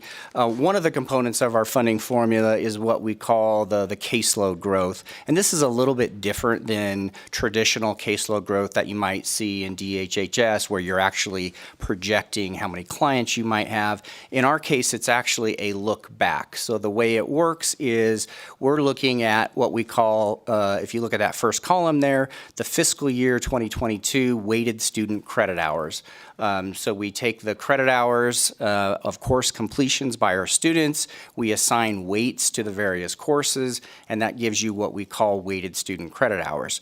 So for fiscal year 2022, which is the year of measure in how we calculate this, you can see we had a little over 3 million what we call weighted student credit hours. And what we do when we calculate this is we compare this back to the prior biennia, which in this case would be fiscal year 2020 at 3.1 million weighted student credit hours if you're looking at the bottom of the table there. So the takeaway from this is due to the pandemic and economic conditions, our weighted student credit hours overall have actually declined from 20 into 22. And what that does under the formula is it actually creates negative caseload growth, if you will. So it creates decision units in the budget that actually will take money away from the institutions impacted. And you can see the numbers in red, the institutions that are impacted. UNR is impacted slightly. Those that have some major impacts, though, are CSN, GBC, and TMCC there in the middle. And you can see CSN, you see that negative 16.6 million. And as we get into enhancements, we'll talk about this some more. But if we just let the funding formula run, what this would do based on this table is essentially take that $16 million in funding away from CSN the way the funding formula works. So let me talk about enhancements based on the governor's recommended budget. So two of our top priorities, these were both number one priorities for the system, was budget restorations. And this is the balance of the restorations from, or balance of restoring essentially cuts from the last biennium. So we were obviously given the $46.6 million in ARP funds. That partially offset those cuts in the current biennium that we're in. This would then restore the remaining cuts in each fiscal year. And you can see here it's little over 37 million in fiscal 24 and 25 to fully restore the institutions for sort of pre-pandemic cuts that happen. You can see as you go down the list, I've listed the teaching institutions, and in order to sort of shorten this slide, I have rolled up under professional schools. That includes the two medical schools, the dental school, and the law school are all rolled up into that one line item. The last line item on there, the non-formula budgets, that's things like system administration, SCS, and the universities also have some non-formula accounts as well that are rolled up into that bottom line. So number one request coming into this legislative session is the restoration of prior cuts that happened 2 years ago. The next priority is restoration of funding for the Desert Research Institute. During the 2015 legislative session, there was a new funding formula implemented for the Desert Research Institute that was tied to the level of grants and contracts that they brought in. And that works as long as you have stable sources of revenue and those grants are stable. But what has happened over time is due to fluctuation in grant funding and grant and contract funding, they've seen reductions, which then in turn reduced their state funding, as well as any indirect cost funds that they have that they collect off of those grants. So it essentially became a death spiral for them as funding for grants reduced, funding for state funds reduced. And so what this would do is, and what we are asking for, is that the Desert Research Institute be restored back to what they were prior to 2015, both from a policy standpoint on their funding formula, and what we're asking for is that they go back to the traditional base maintenance and enhancement model that you see in almost every state agency. And so the two decision units here, totaling $2 million over the biennium, would then restore the positions and the operating costs that they have lost since 2015 as a result of that funding formula change. The next item is graduate teaching assistant funding. And what this funding requests is an increase in the graduate teaching assistant stipends for both doctoral and master's degree students. This would be effective July 1st of 2023 if approved by the legislature. And just like the rest of us, these students are feeling increased cost of living, inflation. And so what this would do is these decision units do two things. They increase the stipend rate for the students. That's the first line under UNLV and the first line under UNR. And then it also increases the number of positions that they have available for graduate teaching assistants. So just to give you some of the numbers, so for UNLV, for master's students, the yearly stipend would go from $11,250 to $14,125. And for UNR, that stipend would go from $15,000 to $16,000. And for both institutions, for doctoral students, it would be a $2,000 a year increase in that stipend. Next is a request for summer courses.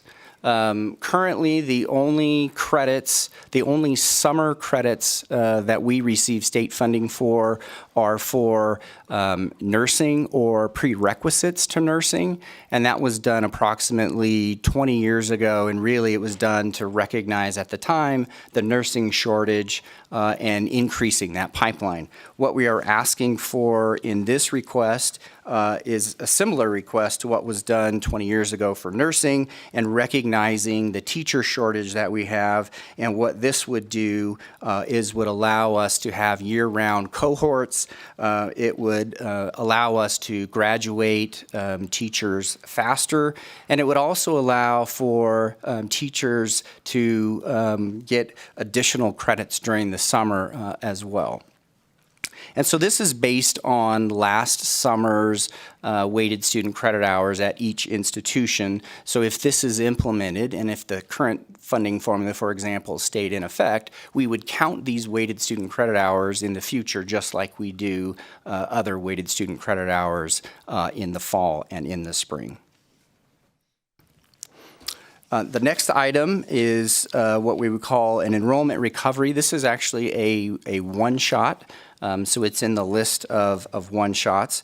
And this is really to offset the loss for these institutions as a result of the pandemic. I showed you the chart on the caseload growth and the institutions that were impacted. And what we are asking for here is one-shot funding to get them through fiscal year 24 and 25 to allow them to retain their faculty and staff as the enrollment at those institutions recover. Because as you can imagine, if CSN, for example, lost almost $5 million, or over $5 million a year in funding, that would have a significant impact on their ability to retain faculty and staff. So what we're asking for here are these funds to sort of bridge that gap for the next biennium. The next item is a request for transition funding for UNR at Lake Tahoe. Again, this relates back to the funding formula and how we count students. Because the transition from SNU to UNR at Lake Tahoe didn't take place until July 1st of 2022, they missed the count in the funding formula for those students. So what this does, and the way we did this, is we looked at the students at SNU. We looked at their weighted student credit hours based on our weighted student course matrix.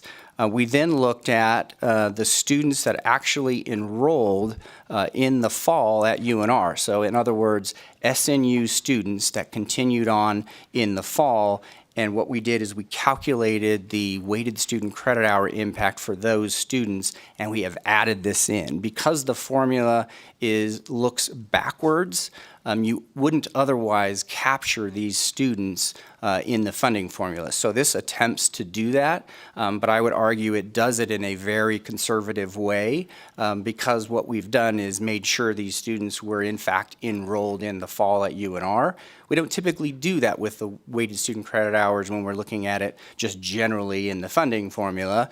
We just look back and count the weighted student credit hours. This proposes to sort of capture those SNU students moving on to UNR. We do have some other one-shots that we're requesting. So Nevada Net, which is the network that not only connects all of the institutions, but also connects many of the public agencies out there use this network as well. And so we have two items that we're requesting in here. The first is a $3 million request for the renewal of leases of fiber. And then the second one is $5 million in replacement equipment for that network. Capital improvements, we have 3 requests for capital improvement. The first one is what we refer to as HEC-SHEC. That's the Higher Education Capital Construction Account, and the Special Higher Education Capital Construction Account. That is $15 million that we receive every 2 years. That funding is dedicated for deferred maintenance, so that simply continues that funding that we typically receive every 2 years. The second item on that list is a project for DRI. This is a chilled water central plant to replace that for $5.4 million. And then the last one, M150 there, the additional deferred maintenance. What we are asking for is, in addition to the $15 million in HEC-SHEC funds, we are asking for an additional $50 million in deferred maintenance funding. And when we ranked our capital improvement projects, this project actually was ranked number 1 on that list. And we have identified just at the Tier 1 level, what we call Tier 1 level, which is projects that are critical within the next 2 years. We've identified $91.7 million in projects of need that these funds would then go to help. And most of those projects are life safety, ADA type of projects at the institutions.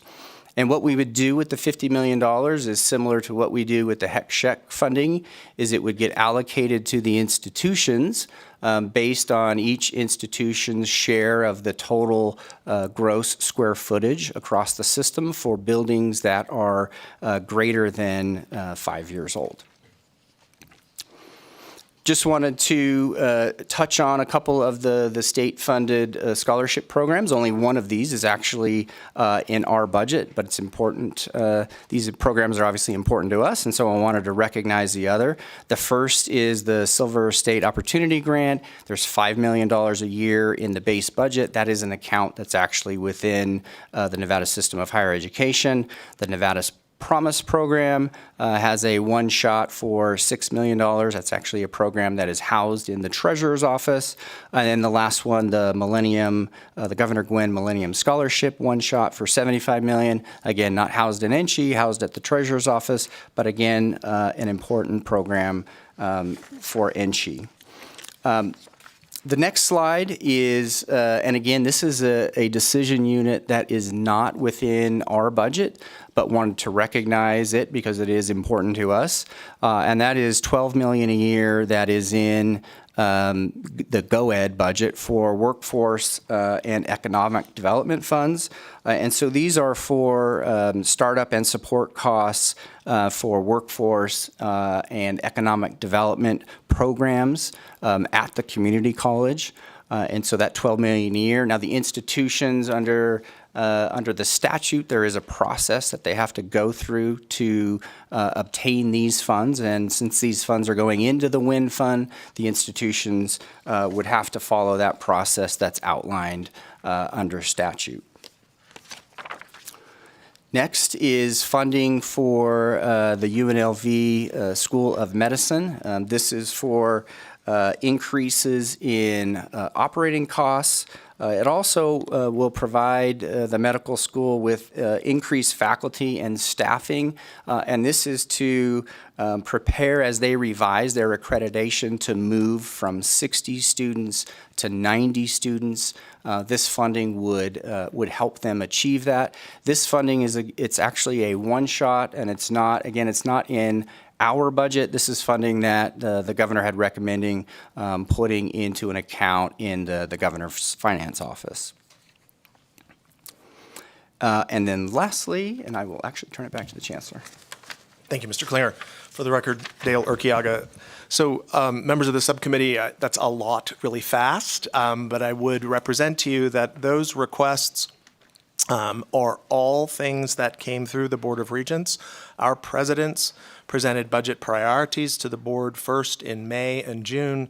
The board finalized that request in August, and we are, I think, very fortunate that the governor's recommended budget picked up so many of those items, particularly restorations, because again, our funding formula works differently from what you see looking forward in caseloads. Ours looks back, and we've had this weird blip in the way enrollments have performed. And so we are really quite pleased and honored to be able to sit before you with those governor's recommended requests, which reflect the will of the board and of our presidents in prioritizing those for you. The one that's in front of you now was not a direct request from the system. It was added by the governor's office as a result of the Assembly Bill 450 committee from the prior session, which was a study of community college performance and the system.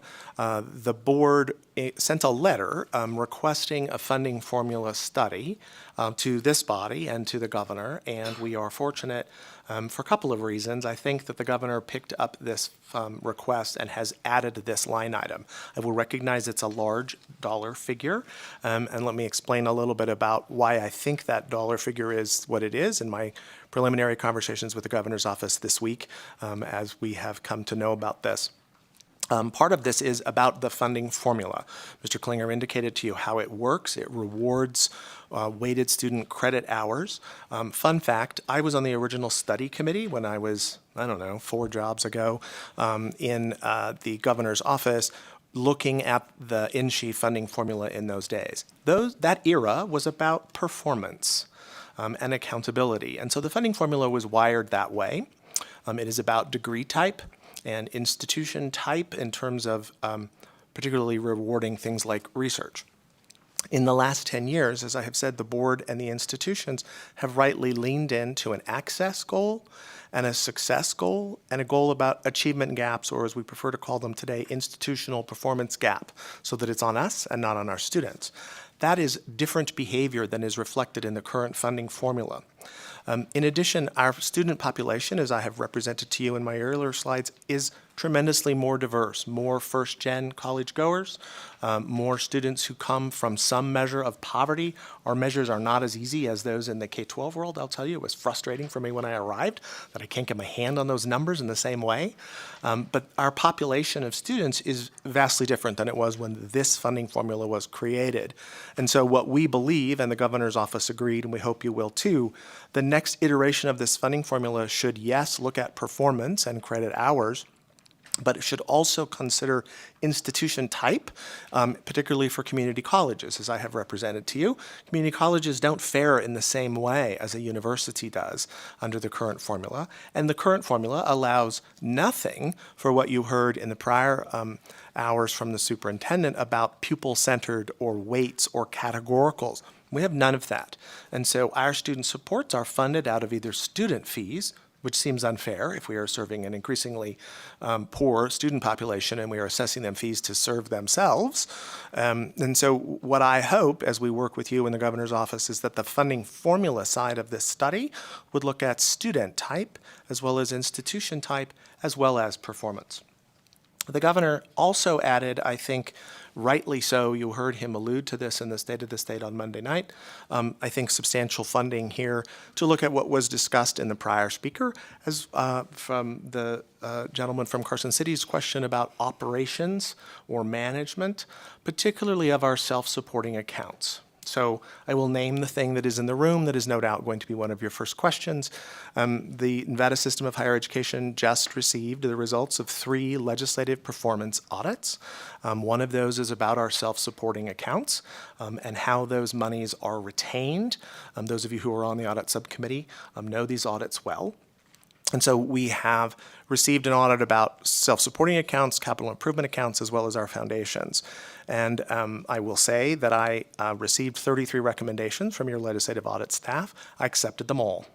And we are working on addressing all of the findings that they and recommendations that they put forward. The board, I think just last week, went through those audits with the chief financial officer, and the board welcomed the guidance and the direction provided by your staff. And so as we respond with increased board policy about accountability and transparency, I think that sets the stage quite nicely for what I believe the governor's office would see as the sort of the other half of this audit about how we operate and not just how we enumerate, if you will allow me that little bit of flair with language. And then finally, with that explanation, I'll end again on accountability. We have dozens and dozens of charts and graphs at this address. I commend them to you. The system, like school districts and like the State Department, you heard previously, the system, I will say as an outsider who's been there only 6.5, maybe 7 months now, has a tremendous amount of data targeted at accountability. We have performance metrics that range from persistence and completion and graduation rates to data about our own student type and the gaps that might exist for them.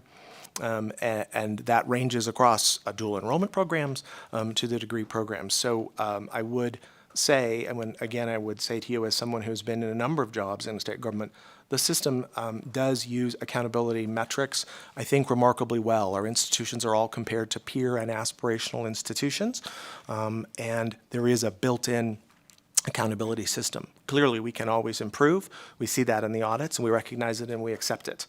And so I will end where I started as we begin to take your questions. For nearly 150 years, we have been in the business of changing lives.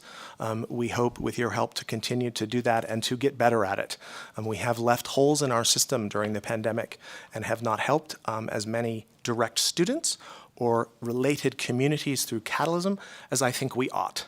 And as someone who has lived in this state my whole life and has dedicated my entire career to public service, I would represent that this system and its economic development, and more importantly, perhaps its economic mobility mission for our residents is a critical component of everything you will hear about over this legislative session. So with that, Madam Chair, members of the subcommittee, I will be happy to answer your questions or wisely smile while Mr. Klinger answers your questions.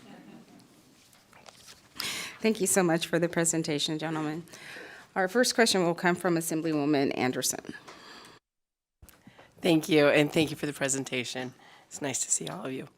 I have two questions. The first is actually not based upon one of the slides. Excuse me. It has more to do with our employees and attempting to get more individuals into nursing in particular, as well as in education, which I believe you mentioned, but other areas of the STEAM profession. One thing I keep on hearing about in the nursing profession in particular is that we're unable to keep people as teachers at the university level. Is there currently a plan, and or do you believe that will cost us money, or is that something that is currently being discussed to expand the STEAM professionals, in particular in the medical field of nursing? For the record, Dale Urquiaga, thank you for the question, Assemblywoman. So yes, you've heard correctly. Our faculty leave to become traveling nurses. So many of our faculty are themselves nurses. They can make a lot more money as a traveling nurse in this unfortunate era in which we live. And so at the request of the board, the presidents and I have started a conversation about our own recruitment and retention challenges. Nursing is top of the list, I think mostly the medical professions in general. But we see these gaps across our system. And the non-instructional side, I have as much trouble holding business, finance, and accounting staff as your state agencies do. And so while this budget puts us back to, as the Chief Financial Officer has indicated, sort of 2021 levels, we're sort of holding on. Each institution maintains its own strategies for that recruitment of faculty and staff. And then the presidents have taken it upon themselves to bring to the board proposed changes, which may be an allocation of our own budget dollars where we ask them to place monies, or it may be changes in board policy for how we hire and recruit. So I want you to understand our attention is on the issue. We don't have all the answers. The previous speaker, the superintendent, referenced the teacher shortage and our collaboration there. She and I will soon be taking some more steps in the teacher shortage area. We can't make people be teachers. We can provide as many incentives as possible, and with your help, you'll see here some of that we will do. But a lot of this is a conversation for us, I think, as a state about why one would choose to be a teacher or why one ought enroll in our nursing or other medical programs. Thank you. And then I do have a second question, if I may. Thank you. It has to do with the capital improvement projects slide. I didn't write down the number, but in particular, M51, the additional deferred maintenance funding. Could you go into a little bit more detail with that? Because you had mentioned that if the buildings were a certain age, and all I can think about is Fleischman and UNR that was old when I went there 20 years ago, or 30 years ago. Just curious if you could go into a little bit more details with that.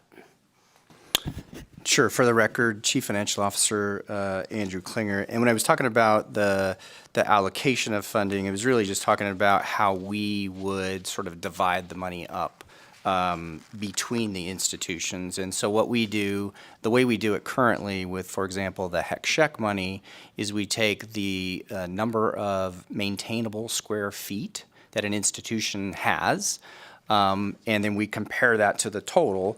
So the current data I have is that we have about 12,500,000 maintainable square feet. And so if you look at, for example, UNLV has about 4 million of that, a little over 4 million. So based on that funding allocation of the 50 million, they would get almost 16 million of it. And so that's just a way we would divide up the money. The institutions have all identified specific projects based on this allocation that if it was approved, that they would, projects that they would undertake. Thank you, and thank you, Chair. Assemblywoman Peters. Thank you, Chair. So I've been meeting with ASUN students primarily, proud graduate of UNR. So grateful to have these connective moments with our students. I graduated in 2011 during the recession, and at the time, student fees were going up, and they haven't stopped.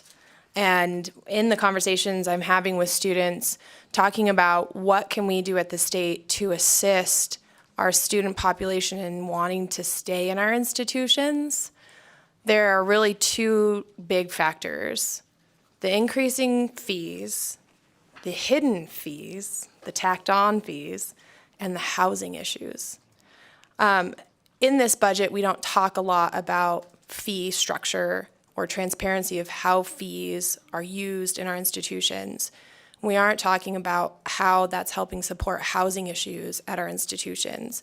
So I'm hoping for some perspective from you all on what you're intending to do with at least the state allocation to help offset some of those burdens. We talked a little bit about wanting to not have to assess higher fees. How high can we go? And what is maintainable for the population? I have concerns that the dips we're seeing are permanent because people just can't afford to move to go to school. They can't afford to be there. And especially our first generation students who may not live in proximity to a university or a college. So I appreciate some perspective. For the record, Dale Urquiaga, I'll start. I'm sure the chair has a perspective here too. I couldn't agree with you more. I too am an alum, and the thing I hear the most is housing. I think that's endemic in our culture writ large today. So the thing, there are a couple levers that you have as legislators that can help with that. One directly is the financial aid programs, the scholarship programs, that does offset costs. And those dollars are outside sort of Pell money, so they can be used for whatever the student needs. So that's one lever.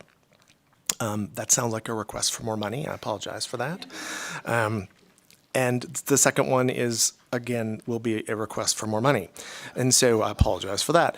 These institutions receive monies that they can expend. So we receive all these grants. Those are restricted dollars. They're tied to a position, they're tied to research, they're tied to, luckily, a graduate student. In general, they get operating monies from two places: y'all and students. And so as economic pressures, I have no judgment over you for this, as have forced you to constrain the system's budgets, fees go up because costs don't go down. And so this is a human capital intensive business. We have staff. And so we, I think, as Nevadans, need to think about what is our state commitment, either through direct financial aid or through general appropriation, to hold those student fees down. That is a part of this conversation. And then, because those were two blatant requests for more money, ma'am, I would offer it's also on us at the system to make better use of reserves, to make better use of those dollars that we have, that our board will set policy over, to smooth that transition. Because I hear the same things you hear from our students, and I know the chair has a opinion about this, particularly with the grad student stipends. So I guess I would offer to you, we hear the students and I hear you, and we will be happy to work with you in partnership to figure out, both through transparency of what we do have, and then assessment of what we ought have to meet need and not wishes, such as wraparound services and food, shelter, transportation. I appreciate that response, and I think that one of the blind spots around transparency is you would think with economies of scale that the price would go down the bigger we get for each student, right? And why is that not the case? So as you talk about what the institutions can be doing to better utilize their resources and streamline their efforts, what is the plan to get there, right? I would love to see a report breaking down change management structures for how to streamline our efforts. But I also think that, and you brought this up during the employment part of the discussion, I don't have numbers on my pages, but your employment distribution discussion, that there are opportunities to potentially look at FTEs versus part-time staff. And I'm wondering if you've done any reporting along the lines of what part-time staff would be interested in transferring to full-time staff. What is the cost savings and cost benefit analysis of that transference of positions? And as an anecdote, I have a friend who's a professor at the university. He's a part-time English professor, and his wife decided to use Medicaid insurance because their family could not afford to have their children on the insurance that he was provided in that position. So I think that I'd like to see a really comprehensive assessment of what we're using resource-wise, not just financial, but also personnel.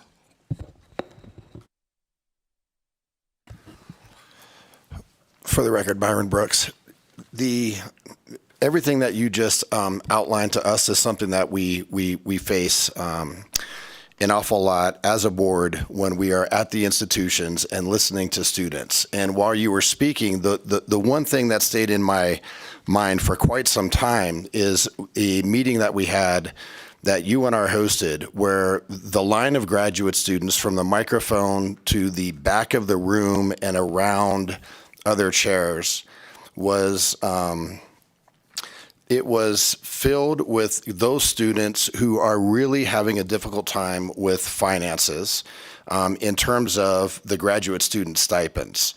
And so there have been many conversations with student body representatives to take a look at what that looks like. I'm very thankful that in the state address, the governor addressed it, because students were having thoughts that perhaps they could come to one of the legislative bodies and ask for monies specifically to support graduate student stipends. There's certainly an issue where we are in terms of housing costs and what these graduate student stipends are, and there's a distinct imbalance in that. Whenever we take a look at student fees, the last thing that we want to do as a board when these agenda items come before us is raise student fees. It just is not something that we take on lightly. And what we're hoping is that as the institutions gain more funding, that there's a possibility that the institutions can take a look at some of the accounts they have to offset some of the costs that students endure. You've outlined something that a lot of people have not, and that is when we talk about the cost of education in Nevada, for higher education, relatively, it would seem like it's extremely reasonable compared to other states across the nation. The issue isn't necessarily that cost per unit as much as it is all of the other fees that are on top of the cost per unit that add up to beyond sometimes thousands of dollars. And so that hasn't been recognized as often as it should be. In terms of the accountability for some of this, what I can offer is that currently the board is going through a reevaluation process of some of the policies that we have to ensure that if there are any policies either in a handbook or guidance manual for the institutions, that they are not hurting those institutions. In other words, there might be some policy that's antiquated at this point. And it's important to be able to go back and take a look at what some of those policies are to ensure that we're not impeding the ability of the institutions to do the things that they've got to be able to do to ensure that our students are successful. And I hope that provides some clarity, and we certainly appreciate the question. Thank you. Thank you so much. Thank you. Assemblywoman Gorlow. Thank you, Chair. I have really one question in 3 different parts, but I think it can be answered all together. And I apologize, it might be in the audit, but I haven't had an opportunity to check that out.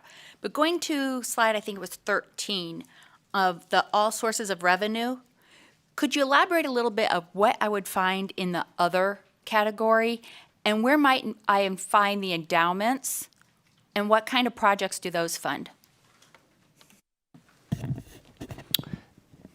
Madam Chair, for the record, Andrew Klinger, Chief Financial Officer for Nevada System of Higher Education. Assemblywoman, I will have to get back to you on those questions. I don't have the details, and I would hate to guess of what's in the other category, but I can certainly provide a breakdown to your staff.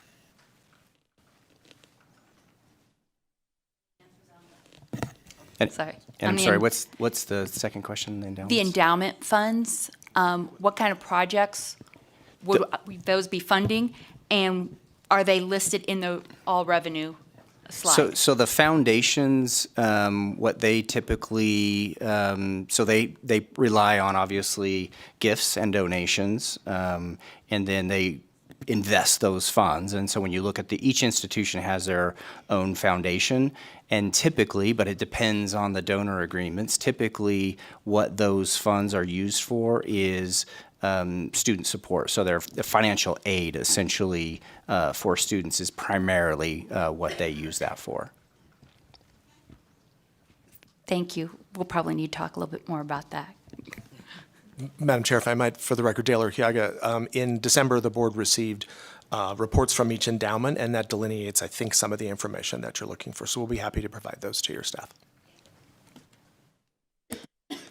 Assemblywoman Hodeggy. Thank you, Madam Chair. And not so much a question, but more of a comment. I do chair the audit subcommittee.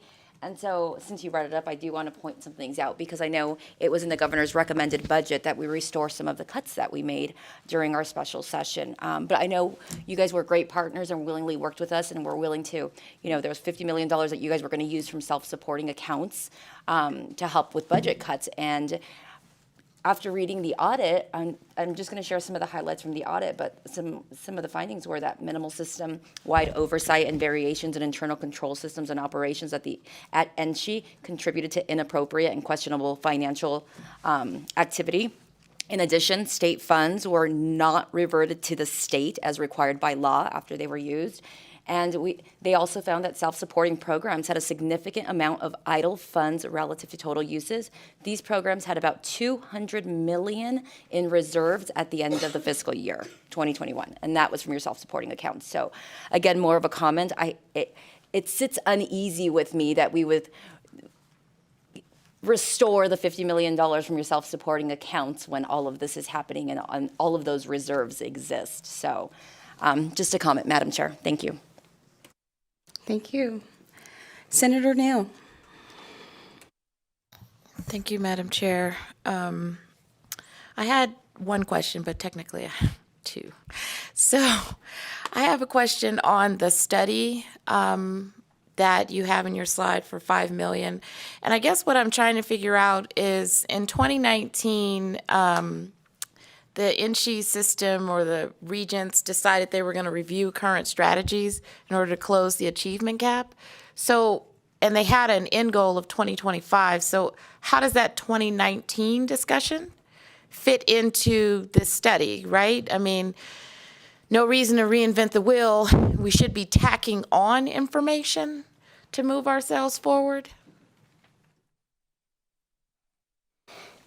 For the record, Dale Urquiaga, thank you, Senator, for the question. What I would say is that work of the strategic plan that under then Chancellor Riley resulted in programmatic and operational changes at the institution level. It didn't touch from where the money comes. It was about how we use it to improve student outcomes. And our data, which we can show you in the subcommittee or which is available on the dashboard, the institutions have made good gains in graduation rates in that period and really in the last 10 years. So I think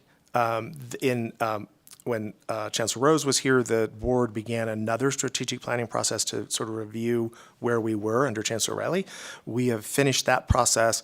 The board will provide that framework, I hope, next week. And so I would represent those to you as sort of building blocks towards our operations and our strategies that make maybe more illuminating a conversation about money. What are we doing with the money that we have, and what results are we giving you?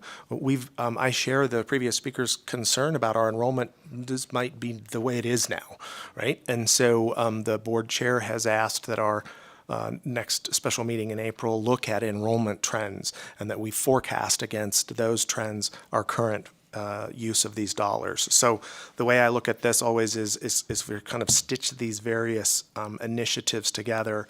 We should be representing progress on our strategies, and they should build on each other. What we ought do better, I think, is relate to you what you got for that money and what you're not getting that might, if you wish us to change the slope, I always say of graduation, and graduation looks like this, if you want it to look like this, how would I tell you what that costs? I can't tell you that today. And so that's how I would represent that we ought to work together. Madam Chair, just a final question. So I had a question on the slide, awards conferred. So on the skills cert and the certificate of achievement, I mean, discounting what's happening in COVID, those don't seem to be growing in the level that I guess they should be. And what I'm trying to understand is, you know, do you have a further breakdown of the numbers by demographics and awards in particular industries that they have tried to go after? And the reason why I'm bringing this up is because, you know, since 2017 under Sandoval, we've been trying to engage in this work, right, of certifications. And this shows that it's creeping like a snail.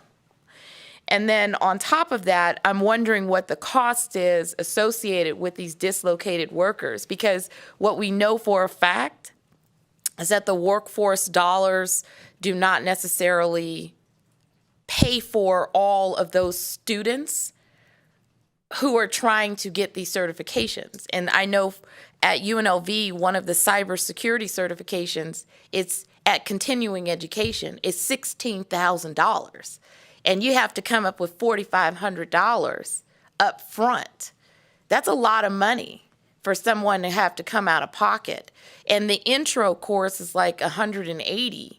So there's some gaps here on success because WIOA can't pay for it.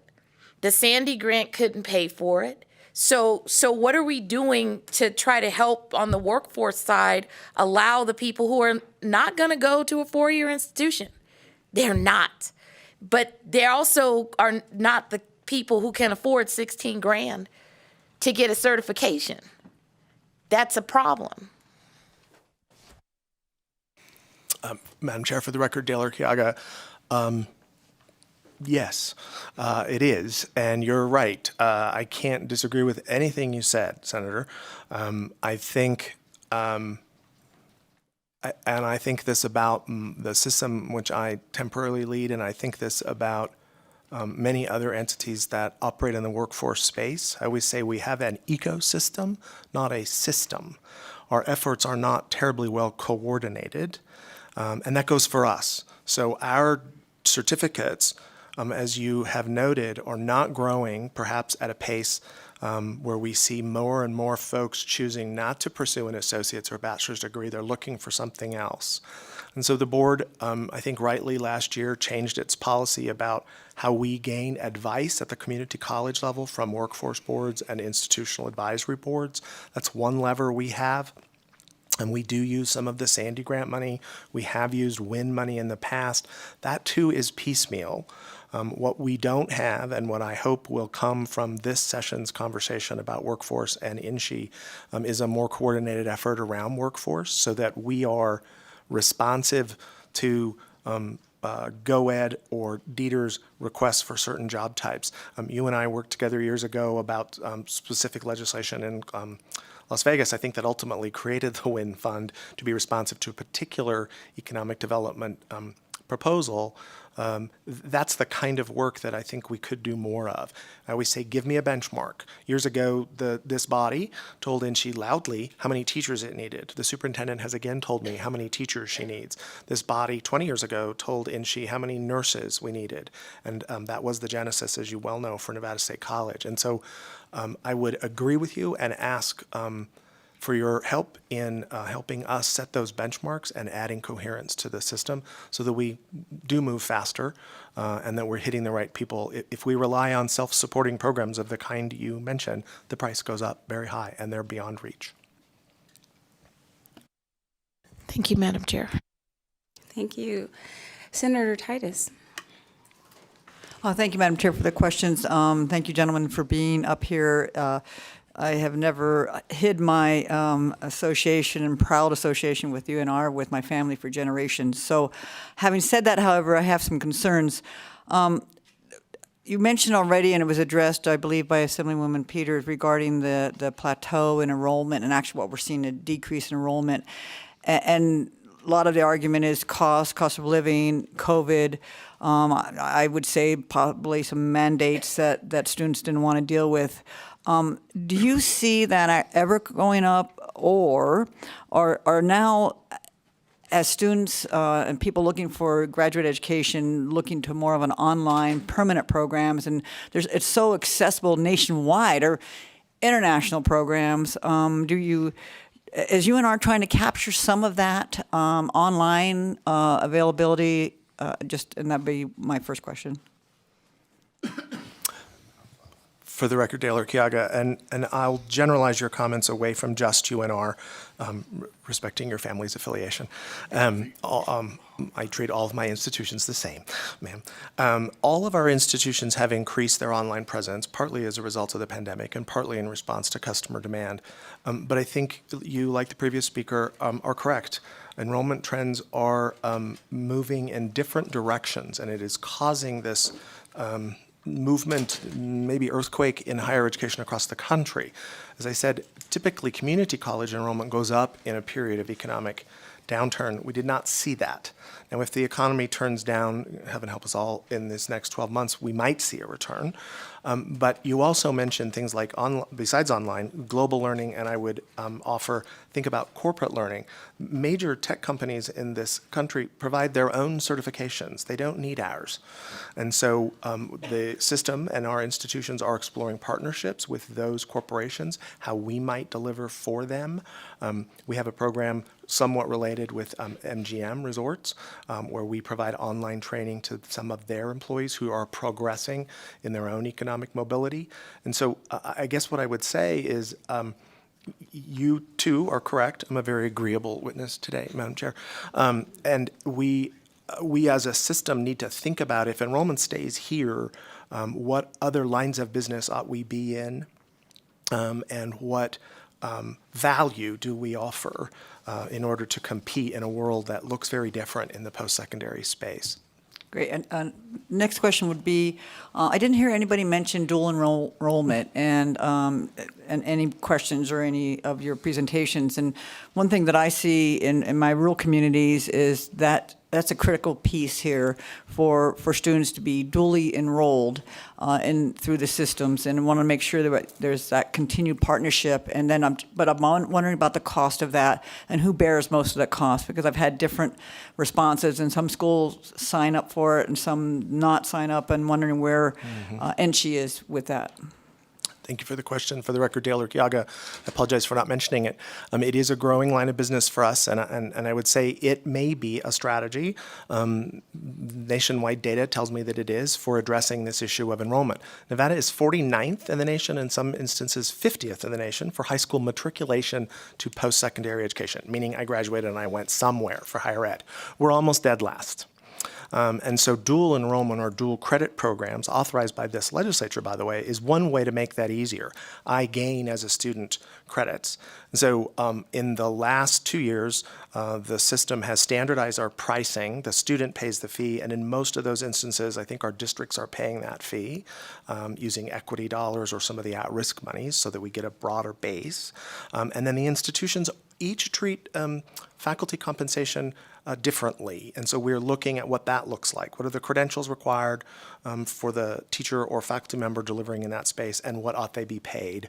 Because again, our institutions are both autonomous as well as stitched into a system. So it's certainly a growth strategy for us. All the research tells me that, and particularly for rural students who might not otherwise have access. So it's growing across our institution. We have some details to work out as a family about how that works, and so we keep the price point where it is accessible for all. Quick yes or no question. Are all credits that a student receives in a Nevada or NSHE-based school transferable to the other schools? So for the record, Dale Urquiaga. So yes, our transfer rate is really high. I think I heard the other day from our region it's 94%. So if you take courses from us in a high school setting or in a community college setting, those credits are transferable.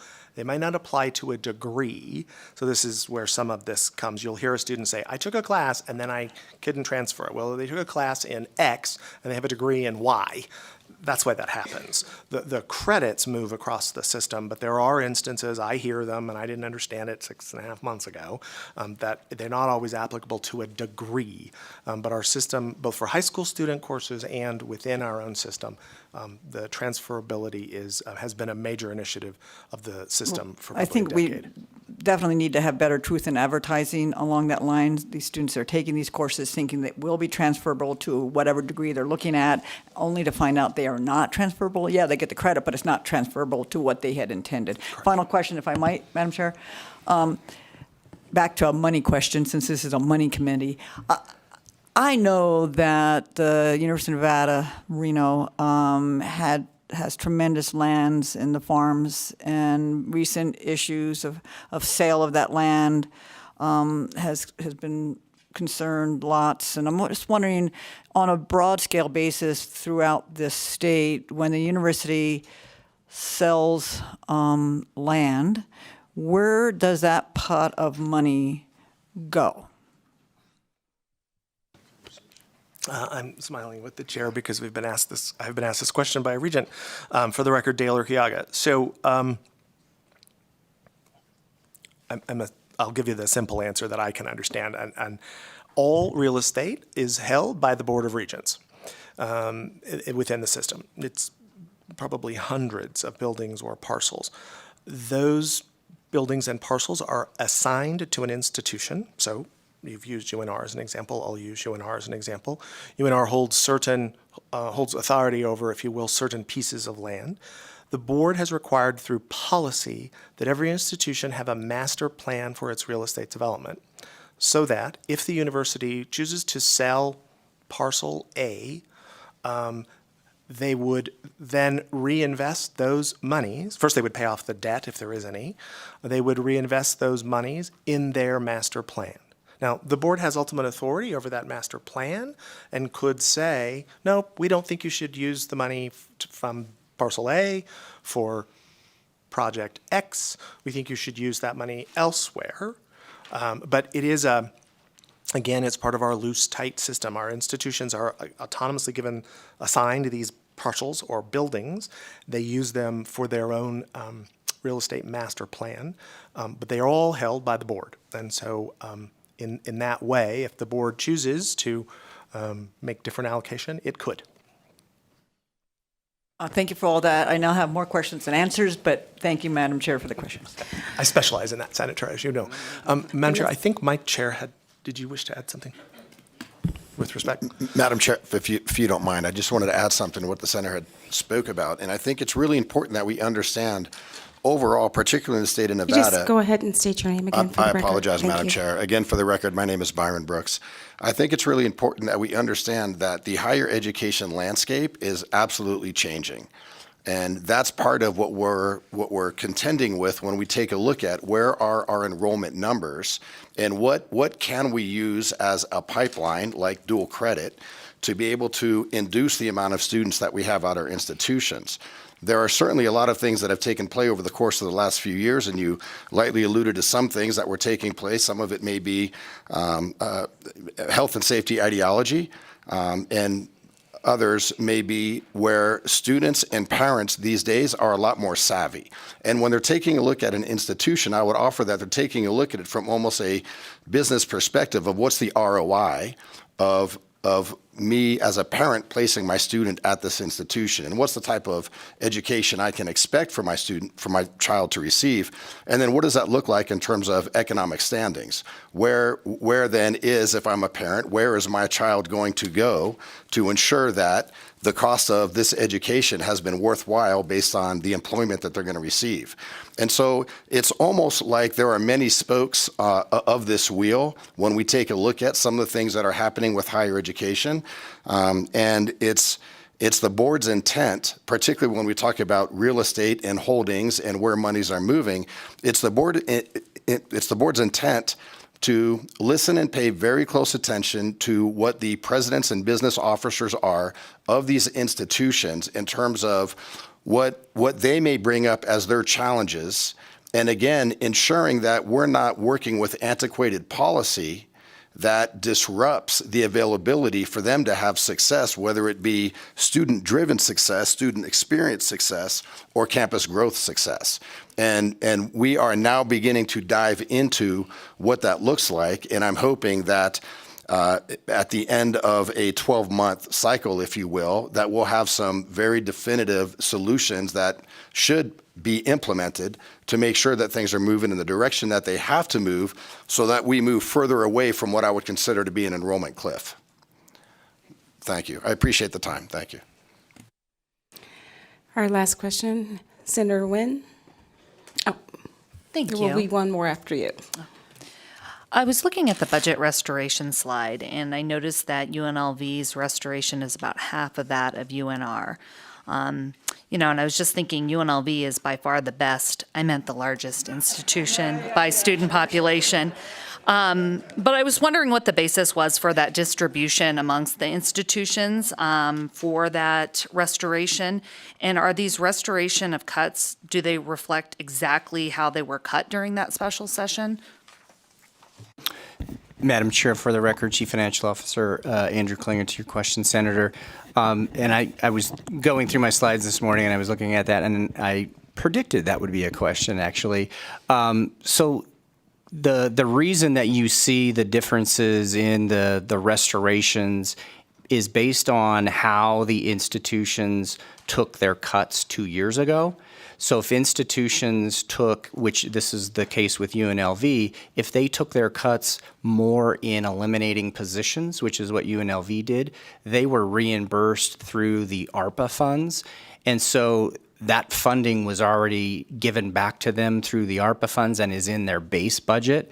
And so this is what was left of the cuts. And you see that with some of the other institutions too. I know TMCC is another one that took lower cuts in personnel, and so their restoration is bigger because they didn't get that ARP restoration. I hope that answers your question and makes sense. Now our final question from Senator Dondero. Thank you very much. And I don't know if I have a question or a comment. As someone who has some historical perspective, because I had family members at UNR in late 20s and graduating in the 30s, and many family members there, but graduated from UNLV and have a dual credit granddaughter right now. So I've about covered it, I think. But one of the things that I've heard several times today is that higher ed is changing. It's a business. Two of my colleagues have already sort of broached this conversation about the audit. And I think the thing that we're forgetting, because one of those very wise family members who served 12 years on the Board of Regents I'm pretty sure her head would be exploding right now at the thought that we use student fees for anything but students, or that we used any fees for anything but educating kids. And so one of my concerns is I think we've gotten out here of that it's a business, and the amount of money for books and the amount of money for all the fees and what have you that we're doing. And I think we've forgotten that we're there to educate kids. So I don't know that that's a question. I don't know even that it needs a response, but I just think we need to remember that while I call them kids, many of them are adults or adults that have gone back to school, but I will say students in general, I think we need to get back to the business of remembering that we are educating students and we are there for the students, and we're not a business like a Walmart or a Target or whoever. So that's my, hopefully, words of wisdom for the day. There will be one more. Assemblyman O'Neill. Thank you, Madam Chair. Sort of forgotten about over here in the far end. I appreciate it, though. I need some help, some education from you, please. On the Promise, Nevada Promise Scholarship, it has come to my attention that a homeschool student can attend UNR or one of the NSHE schools. They qualify for the Millennium Scholarship, but they cannot access the Nevada Promise Scholarship if it's necessary for them to continue in there. Any help on educating me why that would be, why they qualify for these others, why they can attend school, graduate from homeschool, go to college, but here's one scholarship availability that they don't qualify for? For the record, Dale Urquiaga, the short answer is I don't know, and I'll get you the answer. I greatly appreciate that. Thank you for the question. Can I ask one other question? I was doing so well. No, you're doing great. This other one is just a personal one. Being in the minority and having graduated from Sierra Nevada College, can I claim PAC affiliation now and that I graduated from UNR? Madam Chair, I think we're out of time. Okay, thank you. Thank you for the time, Chair. That was the right answer. All right, members, before I say that was the last question, are there any other questions for these presenters? Okay, seeing none, I'd like to thank you for the presentation. I look forward to the further discussions as we make it through the subcommittee hearings. Well, members, that brings us up to our very last item on our agenda for today, and that is our second and final portion of public comment. If you are here in Carson City, I invite you to come to the table for public comment. Once we finish here in Carson City, we will move to Las Vegas, and then we will ask BPS if we have anyone joining us by phone to make public comment. I will remind the speakers to keep your comments to under 2 minutes for consideration to get everyone in that may want to speak. And I'll also remind you to state and spell your name for the record. If you are trying to reach us by phone, I ask that you call 669-900-6833. The ID number is 854-3818-1804, and then hit pound. And so we will begin here in Carson City, and welcome. Thank you. Kent Irvin, ERVIN, Nevada Faculty Alliance, the independent statewide association of employees at NSHE's colleges and universities. This is our 40th anniversary year. Since 1983, we have been working to empower our members to be fully engaged in our mission to help students succeed. We are encouraged by the governor's recommended budget for NSHE. The restoration of the pandemic cuts to the operating budgets is essential.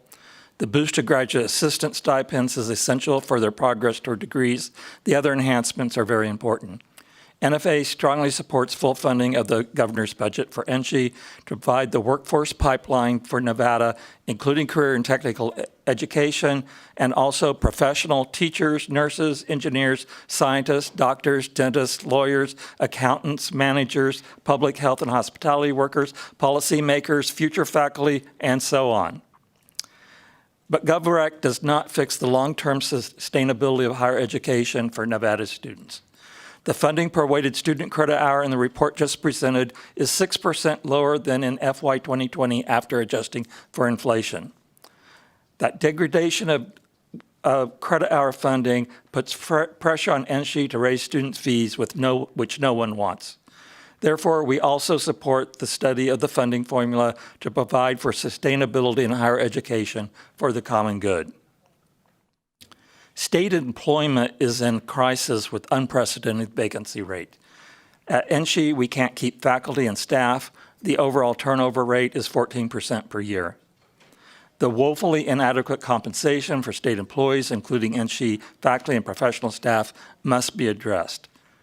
The 8% plus 4% cost of living adjustments in the governor's budget is a good start, but comparison with our peers indicate the COLA needs to be more than doubled just to bring salaries up to average. We must support our human capital. Thank you. Thank you. You're right at 2 minutes. Go ahead. For the record, my name is Kalen Evans. That's C-A-L-E-N. I am the president of the Washoe Education Association. On September 2nd, 2022, the Commission on School Funding voted unanimously to eliminate the Cost of Living and Cost of Wages Index, known as the Nevada Cost of Education Index. Clark County CFO actually made the motion to do that, yet on slide 29, this is not reflected. Why? This is wrong, as we know that they have documentation from Dieter and the federal government that shows wages and the cost of living are much higher in other counties, especially Washoe County. To address some discussion around special education, currently the state only funds in Washoe County $36 million of our special education costs, which is less than half of the district's total cost to educate and support these children. Because of this, it requires the district to use $45 million of its base funding to cover the shortfall. Why hasn't the state done anything to substantially increase funding for special education? Preliminary analysis of the governor's budget shows very minimal increases in state's budget in this area. In Washoe County and districts across the state, special education positions are hardest to fill, which make our most at-risk students undersupported.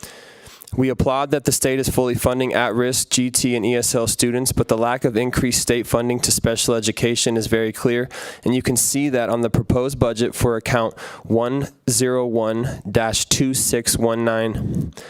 I want to reiterate the current facts surrounding Nevada education and the proposed budget. Nevada is currently 47th in per pupil funding and 50th in school finance, which takes into account funding level, effort, and distribution, which details how equitable our funding is distributed between low and high income neighborhoods. We're the only state in the country who received failing grades in all three categories according to the Education Law Center's annual report. Washoe County, as it currently stands, is the lowest funded school district in the state of Nevada, and both Washoe and Clark County are in the bottom 5% of districts funded nationally. We should be embarrassed by this, and it further illustrates the need for us to be even more aggressive than the governor's proposed budget. Our state legislature has the ability to make those changes. The strength and health of our education system has a direct correlation to the health and strength of our economy. If we ever want to diversify our economy and not be We're the at our most... 2 minutes. We're actually past it. Sorry, thank you, Matt. Go ahead and wrap up. Thank you. Seeing no one else here in Carson City wishing to make public comment, we'll go to Las Vegas.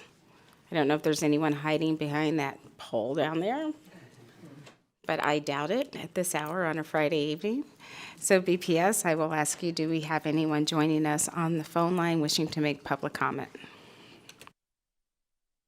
Thank you, Chairman Moreno. To provide public comment, please press *9 on your phone to take your place in the queue.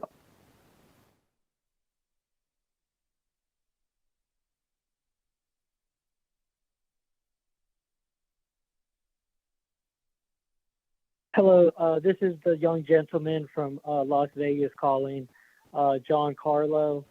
I want to thank the administrative services for putting me on, enabling me to speak. And I would like to speak to what some of the senators were saying today. I represent the people of Nevada, and we want lower cost of education. We need to think about our doctor shortage. We need to think about nurse shortage and our teacher shortage. If it requires us to go against these people who tell us what education is, we need to get this thing going. We need to bring back our nurses. And also, how dare you guys fire people for not being vaccinated? We're supposed to be people of equality. And here we are, we differentiate people because of medical beliefs. That's very wrong. I want a Southern Nevada Health District report on the vaccine, on the efficacy, on adverse reaction and deaths in this Clark County. Because I've called the State Department, I've been bickering all week, calling in to you guys, and that immigration money, the clinic at UNLV, they're helping three categories of people: students, DACA, and criminals. I am against funding criminals. We should be helping the immigrants that are abiding by the law. And I want to know about that $500,000. If you guys need to return it back to the state, if you don't use all of it. But I do thank all the senators for speaking up. I know you guys probably recognize me, and I look forward to speaking to you guys in the future. And the Board of Regents, we shall see you guys soon, very soon. God bless, guys. Go to church, believe in Jesus. Bye-bye. Next caller. Chair, the public line is open and working. However, there are no additional public comment callers at this time.